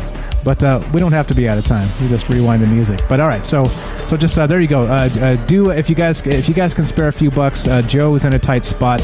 That's the only reason he's doing it. I said it poorly earlier. I tried to sell it, and I'm literally the worst salesperson ever. If you guys can spare a few bucks, I appreciate it a lot. If you chip in to the Fringe fund to get him back to he got led astray on some bad business deal or something or other. I don't know the details. I don't want to spill his dirt, but it sucks. He's in a bad spot, and he's trying to get back home, basically. So anyway, that's what it's about. I sold it poorly because I'm a lousy salesperson. But so we'll be doing the 24-hour Fringe-a-thon. I'll be in and out of that, helping him out, kind of off the cuff, call into his show and hang out. So I don't know what that'll look like, but I'll definitely be on Saturday, 7 p.m., and we'll be doing another show for at least a couple hours. So there you go. All right, Jay. See, we can rewind the music, man. Nobody tells us when to stop. Nobody tells us when to stop. We're grown-ass people. Nobody tells us when to stop. So everybody hop into Discord so we can chat. There you go. So if you guys haven't noticed, after the show, Jay and I have been hopping in the caller queue and just shooting the shit for about 20 to 30 minutes. So if you guys want to hang out and kick it with us, we'll probably be there doing our thing, drinking some beers and talking about all the weirdness. So if you prefer more of a less structured conversation, want to come hang out with us, jump in the Shoot the Breeze channel. Come say hi, and we'll be there talking and drinking, and we'll see you then. Thanks again. I appreciate each and every one of you. Please spread the word. Thank you for all the amazing chat, all the amazing calls. Thank you for being kind to each other. Thank you for that. It's important. And let's wrap this. Again, I'm Michael Strange. This is Troubled Minds. We're here with Jay for the J-Tro, which is the J outro. Jay from New York, thank you. And we're done. At the end, you know how it goes? Let me find it. Let's put it on the screen. There you go. Matt said it. Be sure, be strong, be true. Thanks for listening. From our Troubled Minds to yours, have a great night. We'll be back tomorrow, actually, as well, 3 p.m. for the Troubled Minds news show. If you haven't caught that live, come say hi. Come jump in the Twitch and come say hi. We do about an hour and just kind of quick hit news stories. So we'll see you there. Thanks again. It's time to howl, Jay. Time to make some noise. I have to think of something. I don't know what to say to you except good night, Mike. Thanks. Awesome show.